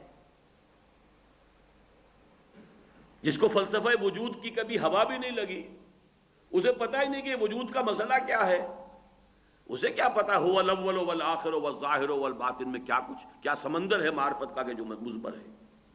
تو انکشاف اس عظمت قرآن کا، اپنی استعداد، اپنی صلاحیت، اپنی وسعت علم، اپنے ذہن کا جو یہ ظرف ہے وہ کتنا گہرا ہے، کتنا چوڑا ہے، کتنا بڑا ہے، اس میں کتنی کچھ سمائی ہو سکتی ہے، اسی کے اعتبار سے ہوتا ہے۔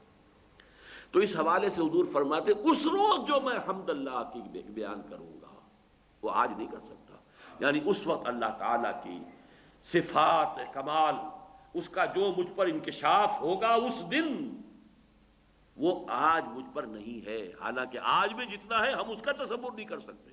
حضور کی اس حیات دنیاوی کے دوران میں بھی جو تصور تھا وہ بھی ہمارے لیے وراء الورا ثم وراء الورا ثم وراء الورا، ہمارے تصور سے تو وہ بھی دور۔ لیکن حضور فرماتے ہیں کہ خود میں بھی آج وہ ادراک اور شعور جو ہے مجھے حاصل نہیں جو اس روز مجھے عطا کیا جائے گا۔ اور یہاں اس حدیث میں یہ صحیح مسلم کی روایت ہے، اس کی پورے الفاظ میں نے آپ کو سنا دیے، ثم یفتح اللہ علی ویلہمنی، پھر اللہ مجھے الہام فرمائے گا۔ اب دیکھیے بہت اہم لفظ آیا یہاں پہ الہام کا، اور یہ میری بحث میں ابھی آئے گا بڑی اہمیت کے ساتھ۔ اسی سے گرہ کھلتی ہے شفاعت کی ایک اہم اور ایک بڑے ہی غامض مسئلے کی۔ الہام اللہ فرمائے گا مجھے اپنے حمد کی محامد، وہ چیزیں، وہ اوصاف، وہ چیزیں، وہ ایٹریبیوٹس کہ جن پر حمد کی جائے، قابل حمد جو اللہ کی ذات کے پہلو ہیں، وہ اس دن جو مجھے اللہ الہام کرے گا وہ ہوں گے کہ جو کسی پر اس نے نہیں کھولے۔ فتح، کھولنا، واضح کرنا، عام کرنا۔ اس لیے مجھے ایک اور دعا یاد آ گئی جو میرا کتاب چاہے مسلمانوں پر قرآن مجید کے حقوق، اس کے اختتام پر ایک دعا ہے جو کئی دعائیں جو ہیں ذرا تھوڑے تھوڑے لفظی فرق کے ساتھ کتابوں میں ہے، تھوڑا تھوڑا فرق ہے، میں نے جمع کیا ان کو۔ بہت بڑا خزانہ ہے، معرفت رب کا بہت بڑا خزانہ، مقام عبدیت کا بہت بڑا مظہر۔ اللہم انی عبدک وابن عبدک وابن امتک فی قبضتک ناصیتی بیدک ماض فی حکمک عدل فی قضاؤک۔ ذرا اندازہ کیجئے عبدیت کا۔ اے اللہ میں تیرا بندہ ہوں، اللہم انی عبدک وابن عبدک، میرا باپ بھی تیرا ایک ادنا غلام تھا، وابن امتک، میری ماں بھی تیری ادنا کنیز تھی۔ اللہم انی عبدک وابن عبدک وابن امتک فی قبضتک، میں تیرے قبضہ قدرت میں ہوں، ناصیتی بیدک، میری پیشانی تیرے ہاتھ میں ہے، ماض فی حکمک، میرے پورے وجود میں تیرا ہی حکم جاری و ساری ہے، عدل فی قضاؤک، میرے بارے میں جو فیصلہ تو کرے وہ عدل پر مبنی ہوگا، کوئی شک ہے ہی نہیں تیرے عدل پر۔ اب اس کے بعد سوال ہے، یہ حمد کرنے کے بعد سوال ہے۔ میں سمجھتا ہوں کہ بہت کم نصیبی ہے ان کی جنہوں نے میرا وہ کتابچہ پڑھا اور یہ دعا یاد نہیں کی۔ اللہم انی عبدک وابن عبدک وابن امتک فی قبضتک ناصیتی بیدک ماض فی حکمک عدل فی قضاؤک۔ یہ ساری حمد تحمید ہے، یہ ساری تواضع، یہ عاجزی، یہ ان کے ساری تمہید ہے کس بات کی؟ اسألوک بکل اسم ہو لک، اے اللہ میں تجھ سے سوال کرتا ہوں تیرے ہر اس نام کے حوالے سے جو تیرا ہے، جو تیرے اسماء ہیں، میں انہی کے حوالے سے پکار سکتا ہوں۔ قرآن مجید میں آیا کہ نہیں، لہ الاسماء الحسنی فادعوہ بہا، اللہ کو جب بھی پکارنا ہو اللہ کے ناموں کے حوالے سے پکارو۔ اللہ تیرا جو بھی نام ہے میں اس کا واسطہ دے کر تجھ سے سوال کر رہا ہوں۔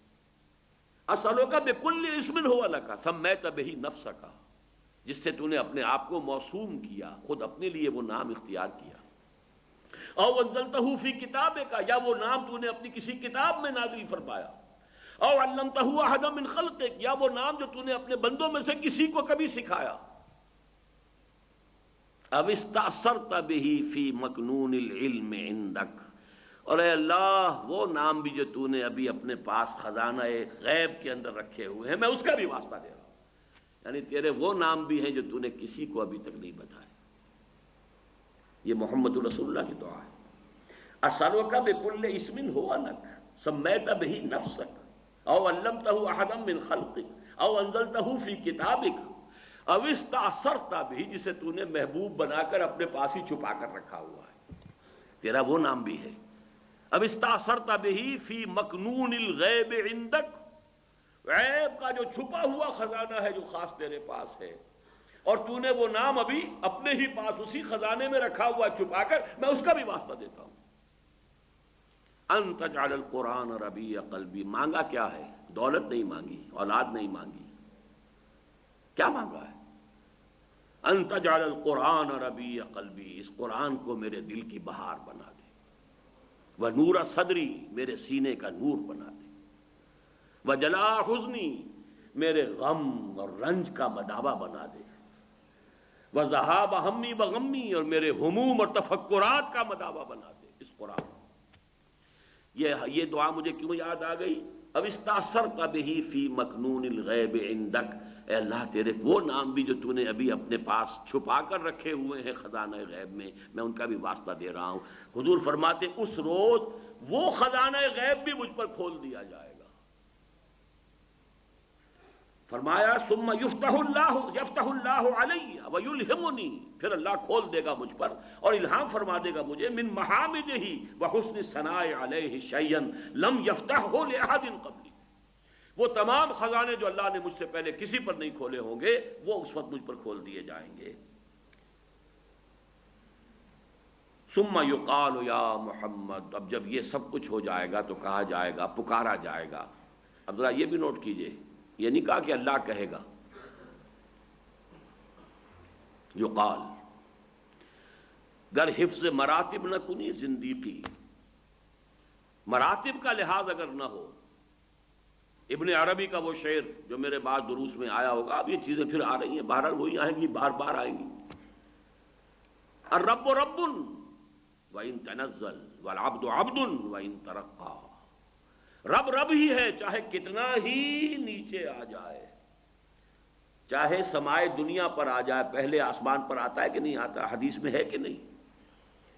ہر رات کے پچھلے گھڑیوں میں، جنہیں آپ کہتے ہیں small hours of the morning, یہ 2 3 4 یہ سب سے چھوٹے ہیں نا ان سے، 1 2 3 4 12 کے بعد 1 پہ آ گئے نا ایک دم، small hours of the evening, یہ جو شروع کی صبح کے وقت دی مارننگ، ان میں اللہ نزول اجلال فرماتا ہے، پہلے آسمان پر آ جاتا ہے، اور محمد الرسول اللہ شب معراج میں 7ویں آسمان پر پہنچ گئے، لیکن محمد محمد ہے، اللہ اللہ ہے۔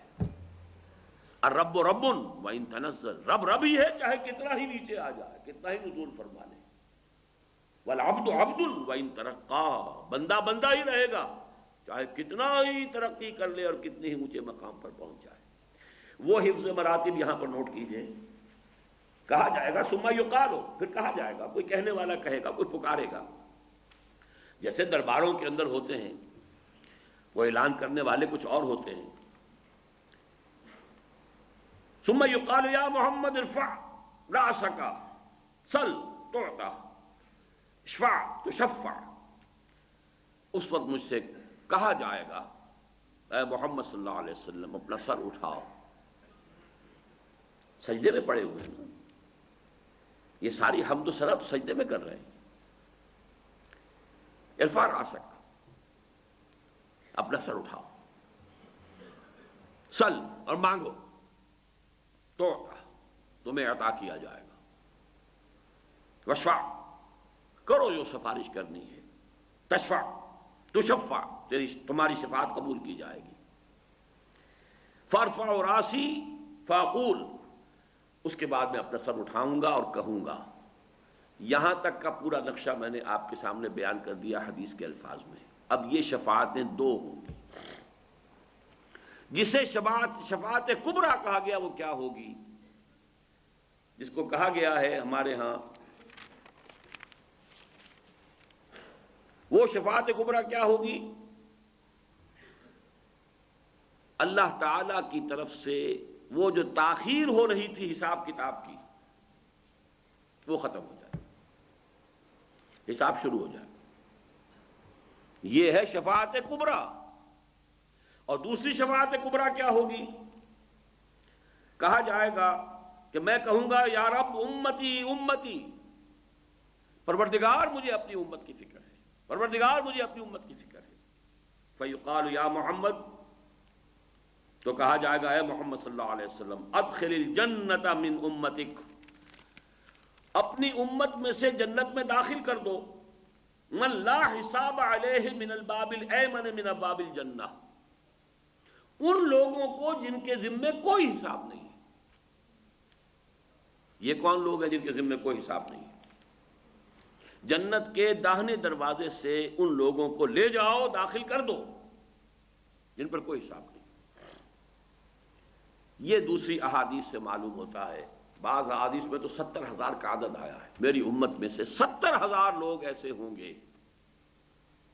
جن کے بارے میں امام بخاری نے باب قائم کیا ہے یدخل الجنت 70,000 بغیر حساب۔ 70,000 جو ہیں امتی محمد الرسول اللہ صلی اللہ علیہ وسلم کے، وہ بغیر حساب کے داخل۔ وہ کون سے ہوں گے؟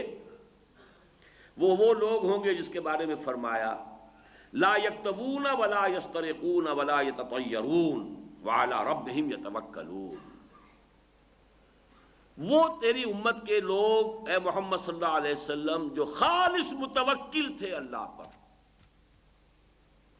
لہذا نہ تو وہ داغ لگواتے تھے، نہ وہ کوئی جھاڑ پھونک کرواتے تھے، نہ کوئی فال لیتے تھے۔ یہ تین اوصاف جو لوگ اپنے معاملے کو کلیتاً اللہ کے حوالے کرتے ہیں۔ اب جھاڑ پھونک ہو رہی ہے، ایک ہے دوا، علاج، ایک مناسب حد تک علاج کرنا سنت ہے، علاج کیجئے دوا کے ذریعے سے کیجئے۔ جیسا کہ میں نے عرض کیا، آپ سے آ کر کسی نے کہا کہ مجھے یہ تکلیف ہے، میں اللہ سے دعا کر رہا ہوں، آپ بھی دعا کیجئے، بالکل اس میں کوئی حرج نہیں ہے، قتل کی یہ شفاعت ہے اور یہ جائز ہے، ہونی چاہیے۔ اسی طرح کسی سے آپ نے کہا مجھے ذرا پانی پلا دو، یہ بالکل ٹھیک ہے۔ جو بھی ہمارے مادی قوانین ہیں، جو عالم مادی ہے، اس کے تحت کسی سے مدد مانگ لینا یہ قطعاً کوئی نہ کفر ہے نہ شرک ہے۔ لیکن کسی روح کو پکارنا، یا شیخ عبد القادر جیلانی میری یہ تکلیف رفع کر دے، یہ شرک ہو جائے گا۔ کسی فرشتے کو پکارنا، یا جبرائیل میری اس وقت یہ مدد کر دے، یہ شرک ہو جائے گا۔ محمد کو پکارنا، علی کو پکارنا، یا علی مدد، یہ کفر اور شرک ہو جائے گا۔ اسی طریقے سے میں نے عرض کیا کہ یہ لوگ توکل کرنے والے وہ ہیں کہ جو یہ جھاڑ پھونک نہیں کراتے، کوئی فال وغیرہ نہیں لیتے، یہ بدشگونی ہو گئی، یہ بدفالی ہے، یہ فلاں ہے، یہ چیزیں ہیں، ان تمام چیزوں سے ماورا ہو کر وہ صرف اللہ پر توکل کرتے ہیں۔ جو اللہ چاہے گا وہ ہوگا، اور جو اللہ نہیں چاہے گا وہ نہیں ہوگا۔ ما شاء اللہ کان وما لم یشاء لم یکن۔ کسی جادوگر کا جادو مجھ پر اثر نہیں کر سکتا اگر اللہ نہ چاہے۔ یہ دوسری بات ہے کہ اگر اللہ ہی نے اپنے کلام میں نازل کر دی ہیں معوذتین اور اس کو آپ ذریعہ بنائیں، یہ بالکل الگ بات ہے۔ لیکن کسی کا بھی یہ تصور کر لینا کہ وہ از خود مجھے کوئی نقصان پہنچانے پر قادر ہے، یہی تو شرک اور کفر ہے۔ لا حول ولا قوت الا باللہ۔ لہذا یہ 70,000 جو ہوں گے، یہ تعداد اس حدیث میں نہیں ہے اور نہ یہ وضاحت ہے، لیکن یہ کہ احادیث کو بھی جیسے قرآن مجید میں ہم ایک آیت کو دوسری آیت کے ساتھ جوڑ کر اس کا نتیجہ نکالتے ہیں۔ شفاعت کبریٰ محمد الرسول اللہ صلی اللہ علیہ وسلم کی، جس کا کہ عوام میں نہ معلوم کیا تصور ہو گیا ہے، از روح احادیث صحیحہ صرف یہ 2 شفاعتیں ہیں جو محمد کو حاصل ہیں صلی اللہ علیہ وسلم، جو خاص ہیں آپ کی ذات کے ساتھ، اور وہ یہ ہے کہ جب قیامت میں دیر ہو رہی ہوگی، ہیئرنگ میں سماعت شروع نہیں ہو رہی اور سختیوں میں ہوں گے اور شدائد میں ہوں گے، اس وقت آپ کی شفاعت سے حساب کتاب شروع ہو جائے گا۔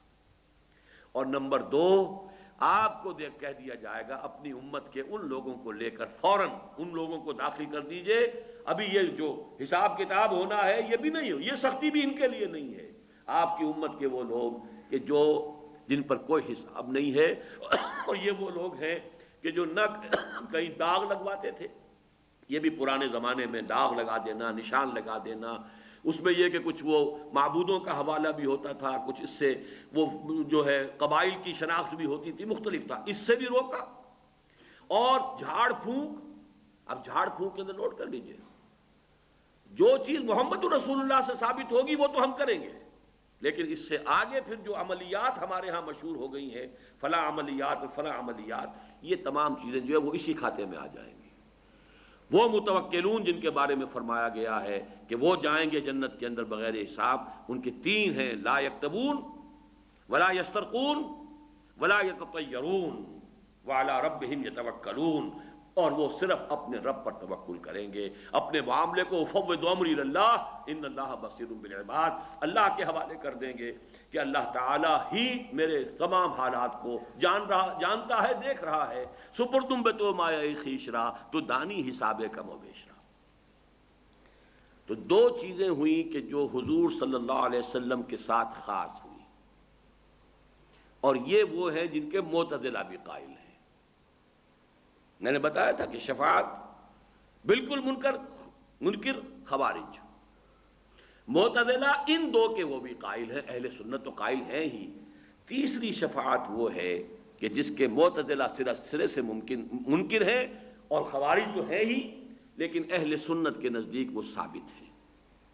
وہ سفارش کس کی ہے؟ اولیاء اللہ کی۔ اور اولیاء اللہ میں ٹاپ پر کون ہے؟ اللہ کے رسول ہیں۔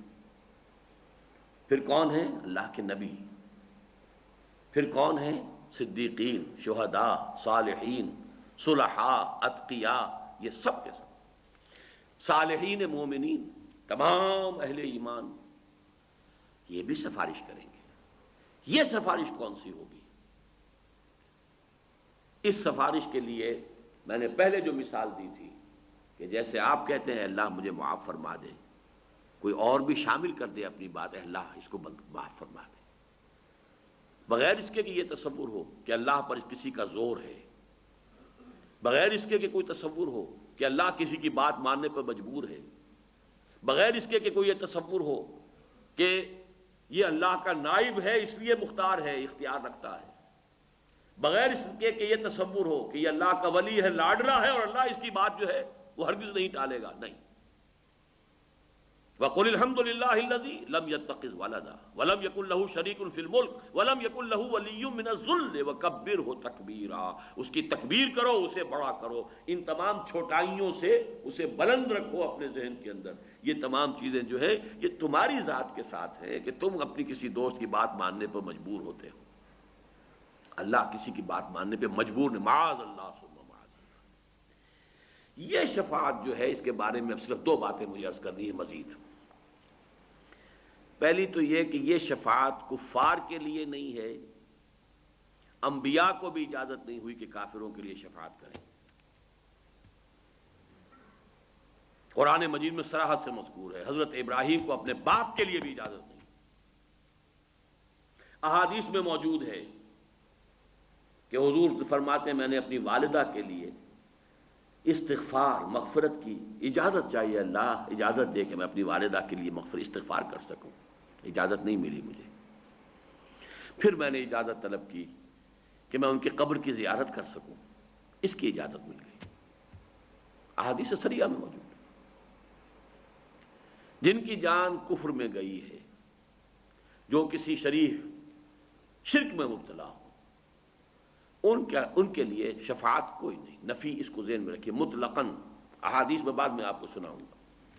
نمبر دو، منافقین کے لیے بھی شفاعت نہیں۔ منافقین تو کفار سے بڑھ کر ہے قرآن مجید کی روح سے، ان المنافقین فی الدرک الاسفل من النار، وہ تو آگ کے سب سے نچلے درجے میں ہوں گے۔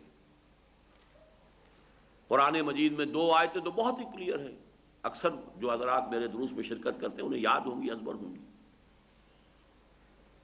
سورہ منافقون میں کیا فرمایا؟ سواء علیہم استغفرت لہم ام لم تستغفر لہم لن یغفر اللہ لہم۔ اے نبی ان کے حق میں بالکل برابر ہے، چاہے آپ استغفار کریں ان کے لیے چاہے نہ کریں، اللہ ہرگز ان کو معاف نہیں کرے۔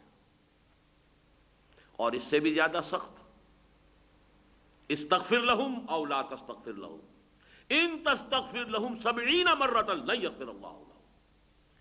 اے نبی آپ ان کے لیے استغفار کریں یا نہ کریں، آپ 70 مرتبہ استغفار کریں گے کبھی ہم نہیں مانیں گے، اللہ ان کو معاف نہیں فرمائے۔ بتائیے اس سے زیادہ کیٹیگوریکل کوئی آیت چاہیے آپ کو؟ اور اس میں مزید اضافہ کر دیا حضور نے اس کیٹیگوریکل ڈینائل کے اندر اضافہ کر دیا ہے۔ اگر مجھے یہ معلوم ہوتا کہ 70 مرتبہ سے زیادہ استغفار کرنے پر، زیادہ مرتبہ استغفار کرنے پر میری سنوائی ہو جائے گی تو میں زیادہ کرتا۔ یعنی 70 کو یہ نہ سمجھو کہ 70 مراد ہے، ہو ہی نہیں سکتا۔ اگر مجرد 70 کی بات ہوتی تو میں 71 مرتبہ کرتا، میں 100 مرتبہ کرتا، میں 700 مرتبہ کرتا، کہ نہیں، مراد اس سے کیا ہے؟ استغفر لہم او لا تستغفر لہم ان تستغفر لہم 70 مرۃ فلن یغفر اللہ لہم۔ اب 3 حدیثیں سن لیجئے جس سے وہ معلوم ہو جائے گا کہ کن کے لیے یہ شفاعت ہے۔ پہلی حدیث بخاری کی ہے، حضرت ابو ہریرہ سے رضی اللہ تعالی عنہ۔ اسعد الناس، حضور فرماتے ہیں، اسعد الناس بشفاعتی یوم القیامہ من قال لا الہ الا اللہ خالصا من قلبہ۔ سب سے زیادہ خوش بخت میری شفاعت کے معاملے میں قیامت کے دن وہ ہوگا جس نے لا الہ الا اللہ کہا ہوگا خلوص قلب کے ساتھ۔ من قال لا الہ الا اللہ نہیں ہے، صرف شرط ہے خلوص قلب، غیر مشروط نہیں ہے معاملہ۔ اب خلوص قلب کے ساتھ لا الہ الا اللہ کہنے کے مظاہر کیا ہوں گے، تقاضے کیا ہوں گے، اس کا ثبوت کیا ہوگا، اس کا عمل کیا ہوگا، اس کے شواہد کیا ہوں گے، میں اس کی تفصیل میں نہیں جا سکتا۔ اس وقت صرف آپ کو بتانا یہ مقصود ہے کہ ہے، لیکن ہے مشروط۔ اسی طرح بڑی پیاری حدیث ہے، یہ مسلم شریف کی روایت ہے حضرت ابو ہریرہ سے ہی رضی اللہ تعالی عنہ۔ لکل نبی دعوت مستجابۃ، ہر نبی کے لیے اللہ نے ایک دعا ایسی رکھی کہ جو لازماً قبول ہوگی، اللہ تعالیٰ کی طرف سے خاص گرانٹ ہے ہر نبی کے لیے، ایک دعا تو جو مانگو۔ فتعجل کل نبی دعوتہ، تو ہر نبی نے اپنی دعوت کو، اپنی دعا کو جو حق دیا گیا تھا یہ اسپیشل دعا کا، وہ استعمال کر لیا جلدی سے، یعنی اس دنیا میں استعمال کر لیا تو جلدی ہو گئی، دنیا عاجلہ ہے، کوئی نہ کوئی دعا اپنی ایسی کر لی جس سے وہ حق استعمال ہو گیا۔ وَإِنِّي اخْتَبَأْتُ دعوتی شفاعةً یوم القیامہ، میں نے اپنی اس دعا کو شفاعت کے طور پر قیامت کے دن کے لیے محفوظ کر لیا ہے۔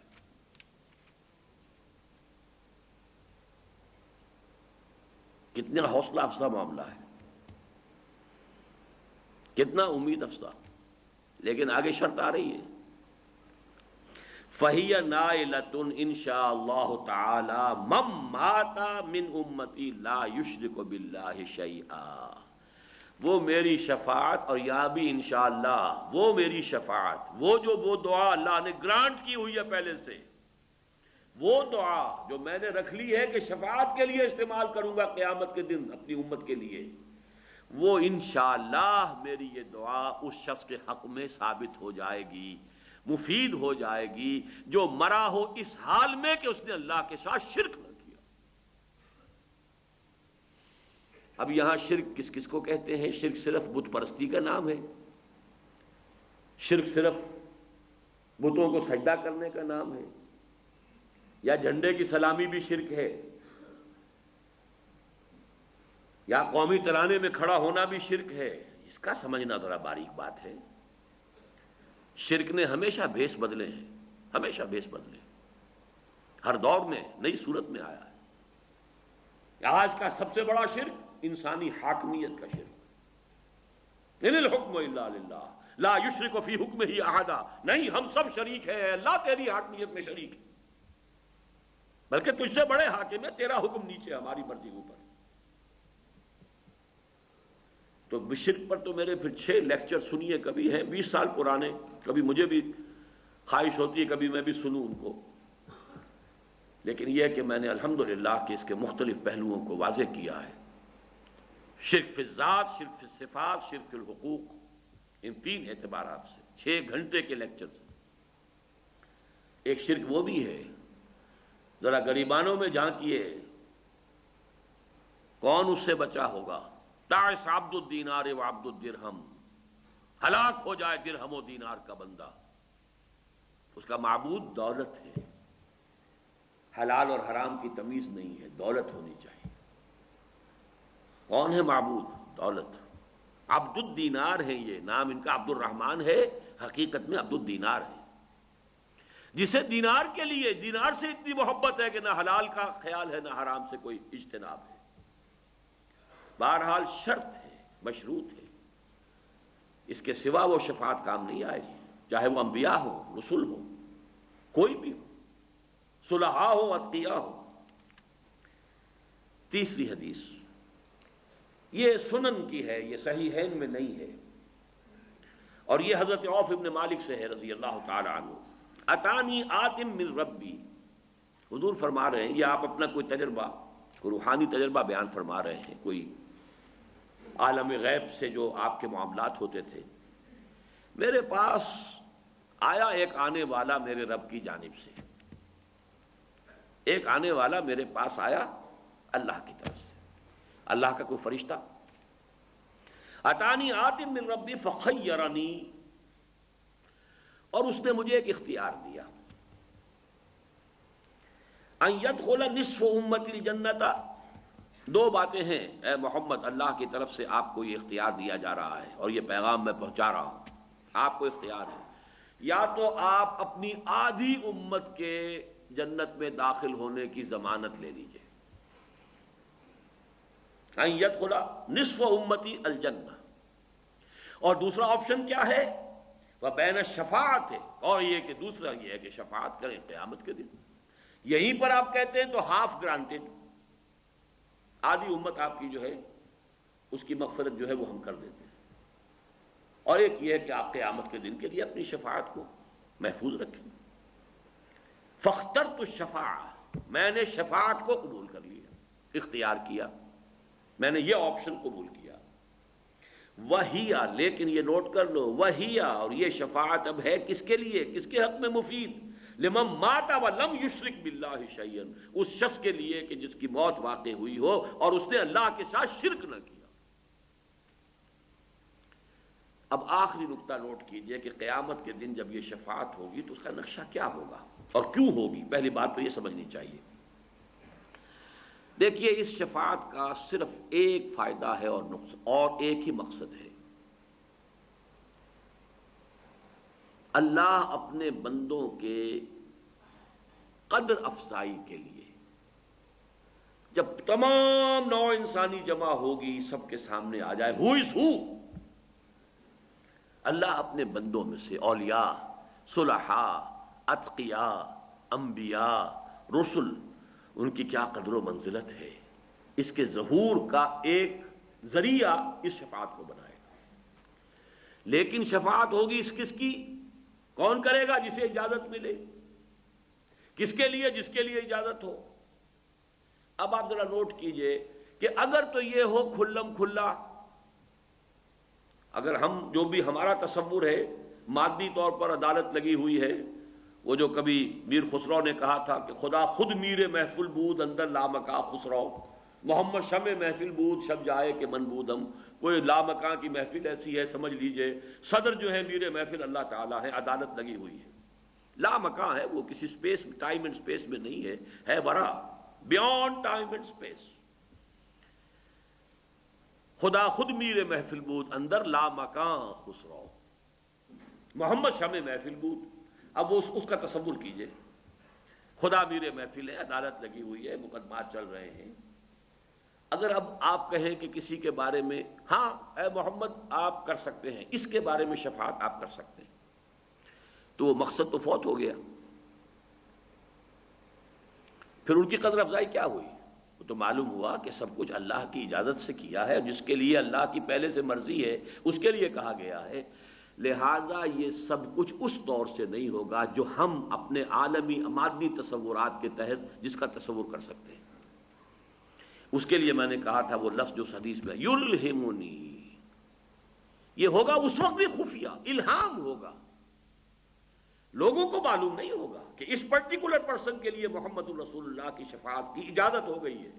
اگر تو وہاں اس طور سے ہو، کھلم کھلا ہو، علل اعلان ہو، تو حضور کا مقام و مرتبہ تو واضح نہیں ہوا، وہ تو اختیار خداوندی کا ظہور ہو گیا، وہ تو معلوم ہو گیا کہ اللہ ہی معاف فرمانا چاہتا تھا، صرف اس نے محبت سے کہہ دیا ہے، یا شیخ عبد القادر سے کہہ دیا ہے، یا ابو بکر صدیق سے کہہ دیا کہ ہاں آپ چاہیں تو اس کے لیے شفاعت کر سکتے ہیں، تو اس سے جو میں نے مقصد معین کیا ہے، آخر کوئی شے بغیر کسی مقصد کے تو نہیں ہے، کیوں ہے یہ شفاعت؟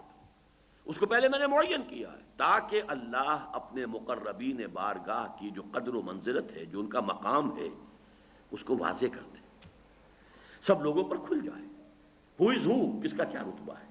اور یہ اسی وقت ہوگا جب یہ سب کچھ الہام کے طور پر ہو رہا ہو، وہ اعلام اعلانیہ نہیں، اعلام اعلانیہ ہو تو پھر وہ مقصد جو ہے وہ فوت ہو جائے گا۔ اسی لیے اس حدیث میں وَيُلْهِمُنِي، اللہ مجھے الہام فرمائے گا، اس وقت بھی جب کہ حضور جا کر سجدے میں سر رکھیں گے عرش کے سائے میں، عرش کے نیچے یا عرش کے سامنے، تو اب اگر فرض کیجئے کہ جیسے ہم تصور کریں گے کہ اللہ ڈکٹیٹ کرتا جا رہا ہے محمد اس طریقے سے میری حمد کرو، تو وہ تو بے تو کی بات ہو گئی۔ لفظ الہام آیا ہے، اس وقت اللہ کی طرف سے الہام ہوگا، وہ اللہ کی شانیں، وہ اللہ کے اسماء جو آج سے پہلے کسی پر نہیں کھولے گئے تھے، وہ خزانے جو ہیں اسماء کے، اور وہ خزانے جو ہیں اللہ کے محامد اور محاسن کے، اس روز بطرز الہام محمد عربی صلی اللہ علیہ وسلم پر کھولے جائیں گے، تو اس وقت اللہ کی حمد اور ثنا وہ کریں گے، ایسا کہ اس حدیث میں آیا جو میں آج نہیں کر سکتا، وہ تو اسی وقت اللہ تعالیٰ کی طرف سے، جیسے کہ معاملہ آتا ہے ابلیس اور آدم کے قصے میں، فَتَلَقَّىٰ آدَمُ مِن رَبِّهِ كَلِمَاتٍ فَتَابَ عَلَيْهِ، یہ الہام کے ذریعے سے کلمات حضرت آدم کو اللہ تعالیٰ نے کلمات سکھا دیے، ان کے دل میں جذبہ تھا، پشیمانی تھی کہ خطا ہو گئی ہے، غلطی ہو گئی ہے، لیکن الفاظ نہیں تھے۔ فَتَلَقَّىٰ آدَمُ مِن رَبِّهِ كَلِمَاتٍ فَتَابَ عَلَيْهِ، اسی طریقے سے اللہ تعالیٰ کی طرف سے الہام ہوگا، الہام کے ذریعے سے اولیاء اللہ، صلحاء، اتقیاء، انبیاء، رسل، اور سب سے بڑھ کر محمد الرسول اللہ صلی اللہ علیہ وسلم شفاعت فرمائیں گے، لیکن کس کے لیے فرمائیں گے؟ ایک تو قانونی شکل ہے، وہاں اس روز اللہ کی طرف سے جس کے لیے اجازت، پرمیشن گرانٹ ہو جائے، اگرچہ وہ اعلانیہ نہیں ہوگی، بطرز الہام ہوگی، اور ثانیاً جو حضور صلی اللہ علیہ وسلم نے ہمیں خود بتا دیا کہ وہ میری شفاعت مفید ہوگی کس کے لیے؟ من قال لا الہ الا اللہ خالصا من قلبہ، بخاری کی روایت، اس کے لیے مفید ہوگی جس نے لا الہ الا اللہ پورے خلوص قلب کے ساتھ کہا تھا، اور اس کے لیے ہوگی من مات ولم یشرک باللہ شیئا، جو مرا ہو اس حال میں کہ اس نے اللہ کے ساتھ کسی کو شریک نہ کیا ہو۔ یہ دو شرطیں اللہ تعالیٰ مجھے اور آپ کو پوری کرنے کی توفیق عطا فرمائے، تو ہم شفاعت کے لیے پھر دو ہاتھ بھی پھیلا سکتے ہیں کہ اے اللہ ہمیں محمد کی شفاعت عطا فرما، وارزقنا شفاعتہ یوم القیامہ، یہ دعا کیجئے، لیکن یہ کہ ایک طرف محنت کیجئے امکانی، اور میں نے جو اس کے نتیجہ نکالے ہیں 3، پوری بحث کو سم اپ کر رہا ہوں۔ آج کی پوری بحث کا حاصل کیا ہے؟ پورا زور رکھو اپنی طرف سے عمل صالح اور تواصی بالحق اور تواصی بالصبر پر، اپنی طرف سے کوئی کمی نہ ہو، کوئی کوتاہی نہیں، فیما استطعتم، جو استطاعت ہے، فاتقوا اللہ ما استطعتم، اپنے امکان بھر، جیسے کہ حضور نے، میں نے چونکہ شروع میں کہا تھا تقدیر کا مسئلہ بھی ایسا ہی تھا، کسی نے سوال کر لیا تھا حضور جو اللہ تعالیٰ کی طرف سے ہے اگر وہی کچھ ہونا ہے، ایک جواب دیا حضور نے، اعملوا فکلکم میسر لما خلق، اپنی طرف سے پوری کوشش کرو، ہاں کر اتنا ہی سکو گے جتنا کہ اللہ تعالیٰ کے علم میں ہے، آگے بڑھ نہیں سکتے، جس کے لیے انگریزی کا محاورہ you can't outgrow your skin, اپنی کھال سے باہر تو نہیں نکلو، کتنے موٹے ہو جاؤ، کتنے فربا ہو جاؤ، لیکن یہ کہ کھال کے تو اندر ہی رہو گے، عمل کرو، فَكُلُّكُمْ مُيَسَّرٌ لِمَا خُلِقَ، باقی کیا ہوگا، کہاں تک پہنچ پائیں گے؟ ہم نے اگر اپنی امکانی حد تک چڑھنے کی کوشش کی ہے تو جہاں تک پہنچ گئے اللہ قبول فرمائے گا، چھت تک کیوں نہیں پہنچے؟ نہیں، اگر ہمارے اندر ہمت نہیں تھی چھت تک نہیں پہنچ سکے، لیکن آپ نے خود اپنی کوشش میں کوئی کمی کی ہے تو آپ مارے گئے۔ پہلی بات یہ کہ امکان بھر زور عمل صالح پر، اور یہی در حقیقت اس آیت الکرسی سے پہلے جو آیت ہے اس کا حاصل یہی ہے، یا ایھا الذین آمنوا انفقوا مما رزقناکم من قبل ان یاتی یوم لا بیع فیہ ولا خلۃ ولا شفاعۃ والکافرون هم الظالمون، اس پر گفتگو اگلے درس میں ہوگی۔ نمبر 2، اپنی ساری امکانی محنت کے باوجود نہ تو اپنے عمل پر اور اپنی نیکی کا کوئی گھمنڈ ہو، گھمنڈ تو ہو گیا تو گئے برباد، زیرو سے ضرب کھا کر زیرو، نہ کوئی بھروسہ ہو، اس لیے کہ وہ حدیث بھی سامنے رہے، کوئی شخص محض اپنے عمل کی بنیاد پر جنت میں نہیں داخل ہو سکے گا۔ اور جب حضور خود اپنے بارے میں فرما دیں الا یتغمدنی ربی برحمتہ، تو اب کسی اور کے لیے تاب دیگراں چہ رسد، کسی اور کا معاملہ کیا ہوگا۔ نمبر 3، اللہ کی بھی مغفرت کے امیدوار بھی رہو، خواستگار بھی رہو،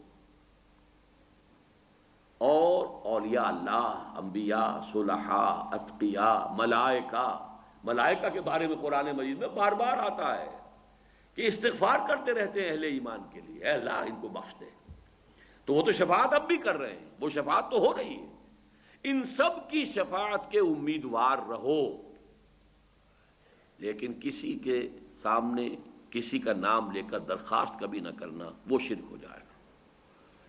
لا تدعوا مع اللہ احدا، اللہ کے سوا پکارنا کسی کو نہیں ہے، نہ جبرائیل کو، نہ میکائیل کو، نہ اسرافیل کو، نہ محمد کو، نہ علی کو، نہ ابو بکر کو، کسی کو نہیں، پکارنا نہیں۔ خواستگار صرف اللہ سے، لیکن امیدوار، اور امیدواری کے لیے کیا الفاظ، وارزقنا شفاعتہ یوم القیامہ، اے اللہ ہمیں محمد کی شفاعت میں سے حصہ عطا فرمائیو، ہمیں اس شفاعت کا مصداق بنا دے، ہمیں واقعتاً خلوص قلب سے مومن بنا دے، اور ہمیں واقعتاً ہر نوع کے شرک سے پاک کر دے، تاکہ ہم محمد الرسول اللہ کی شفاعت کے مستحق ہو سکیں قیامت کے دن۔ آمین یا رب العالمین۔ اقول قولی ھذا واستغفر اللہ لی ولکم ولسائر المسلمین والمسلمات۔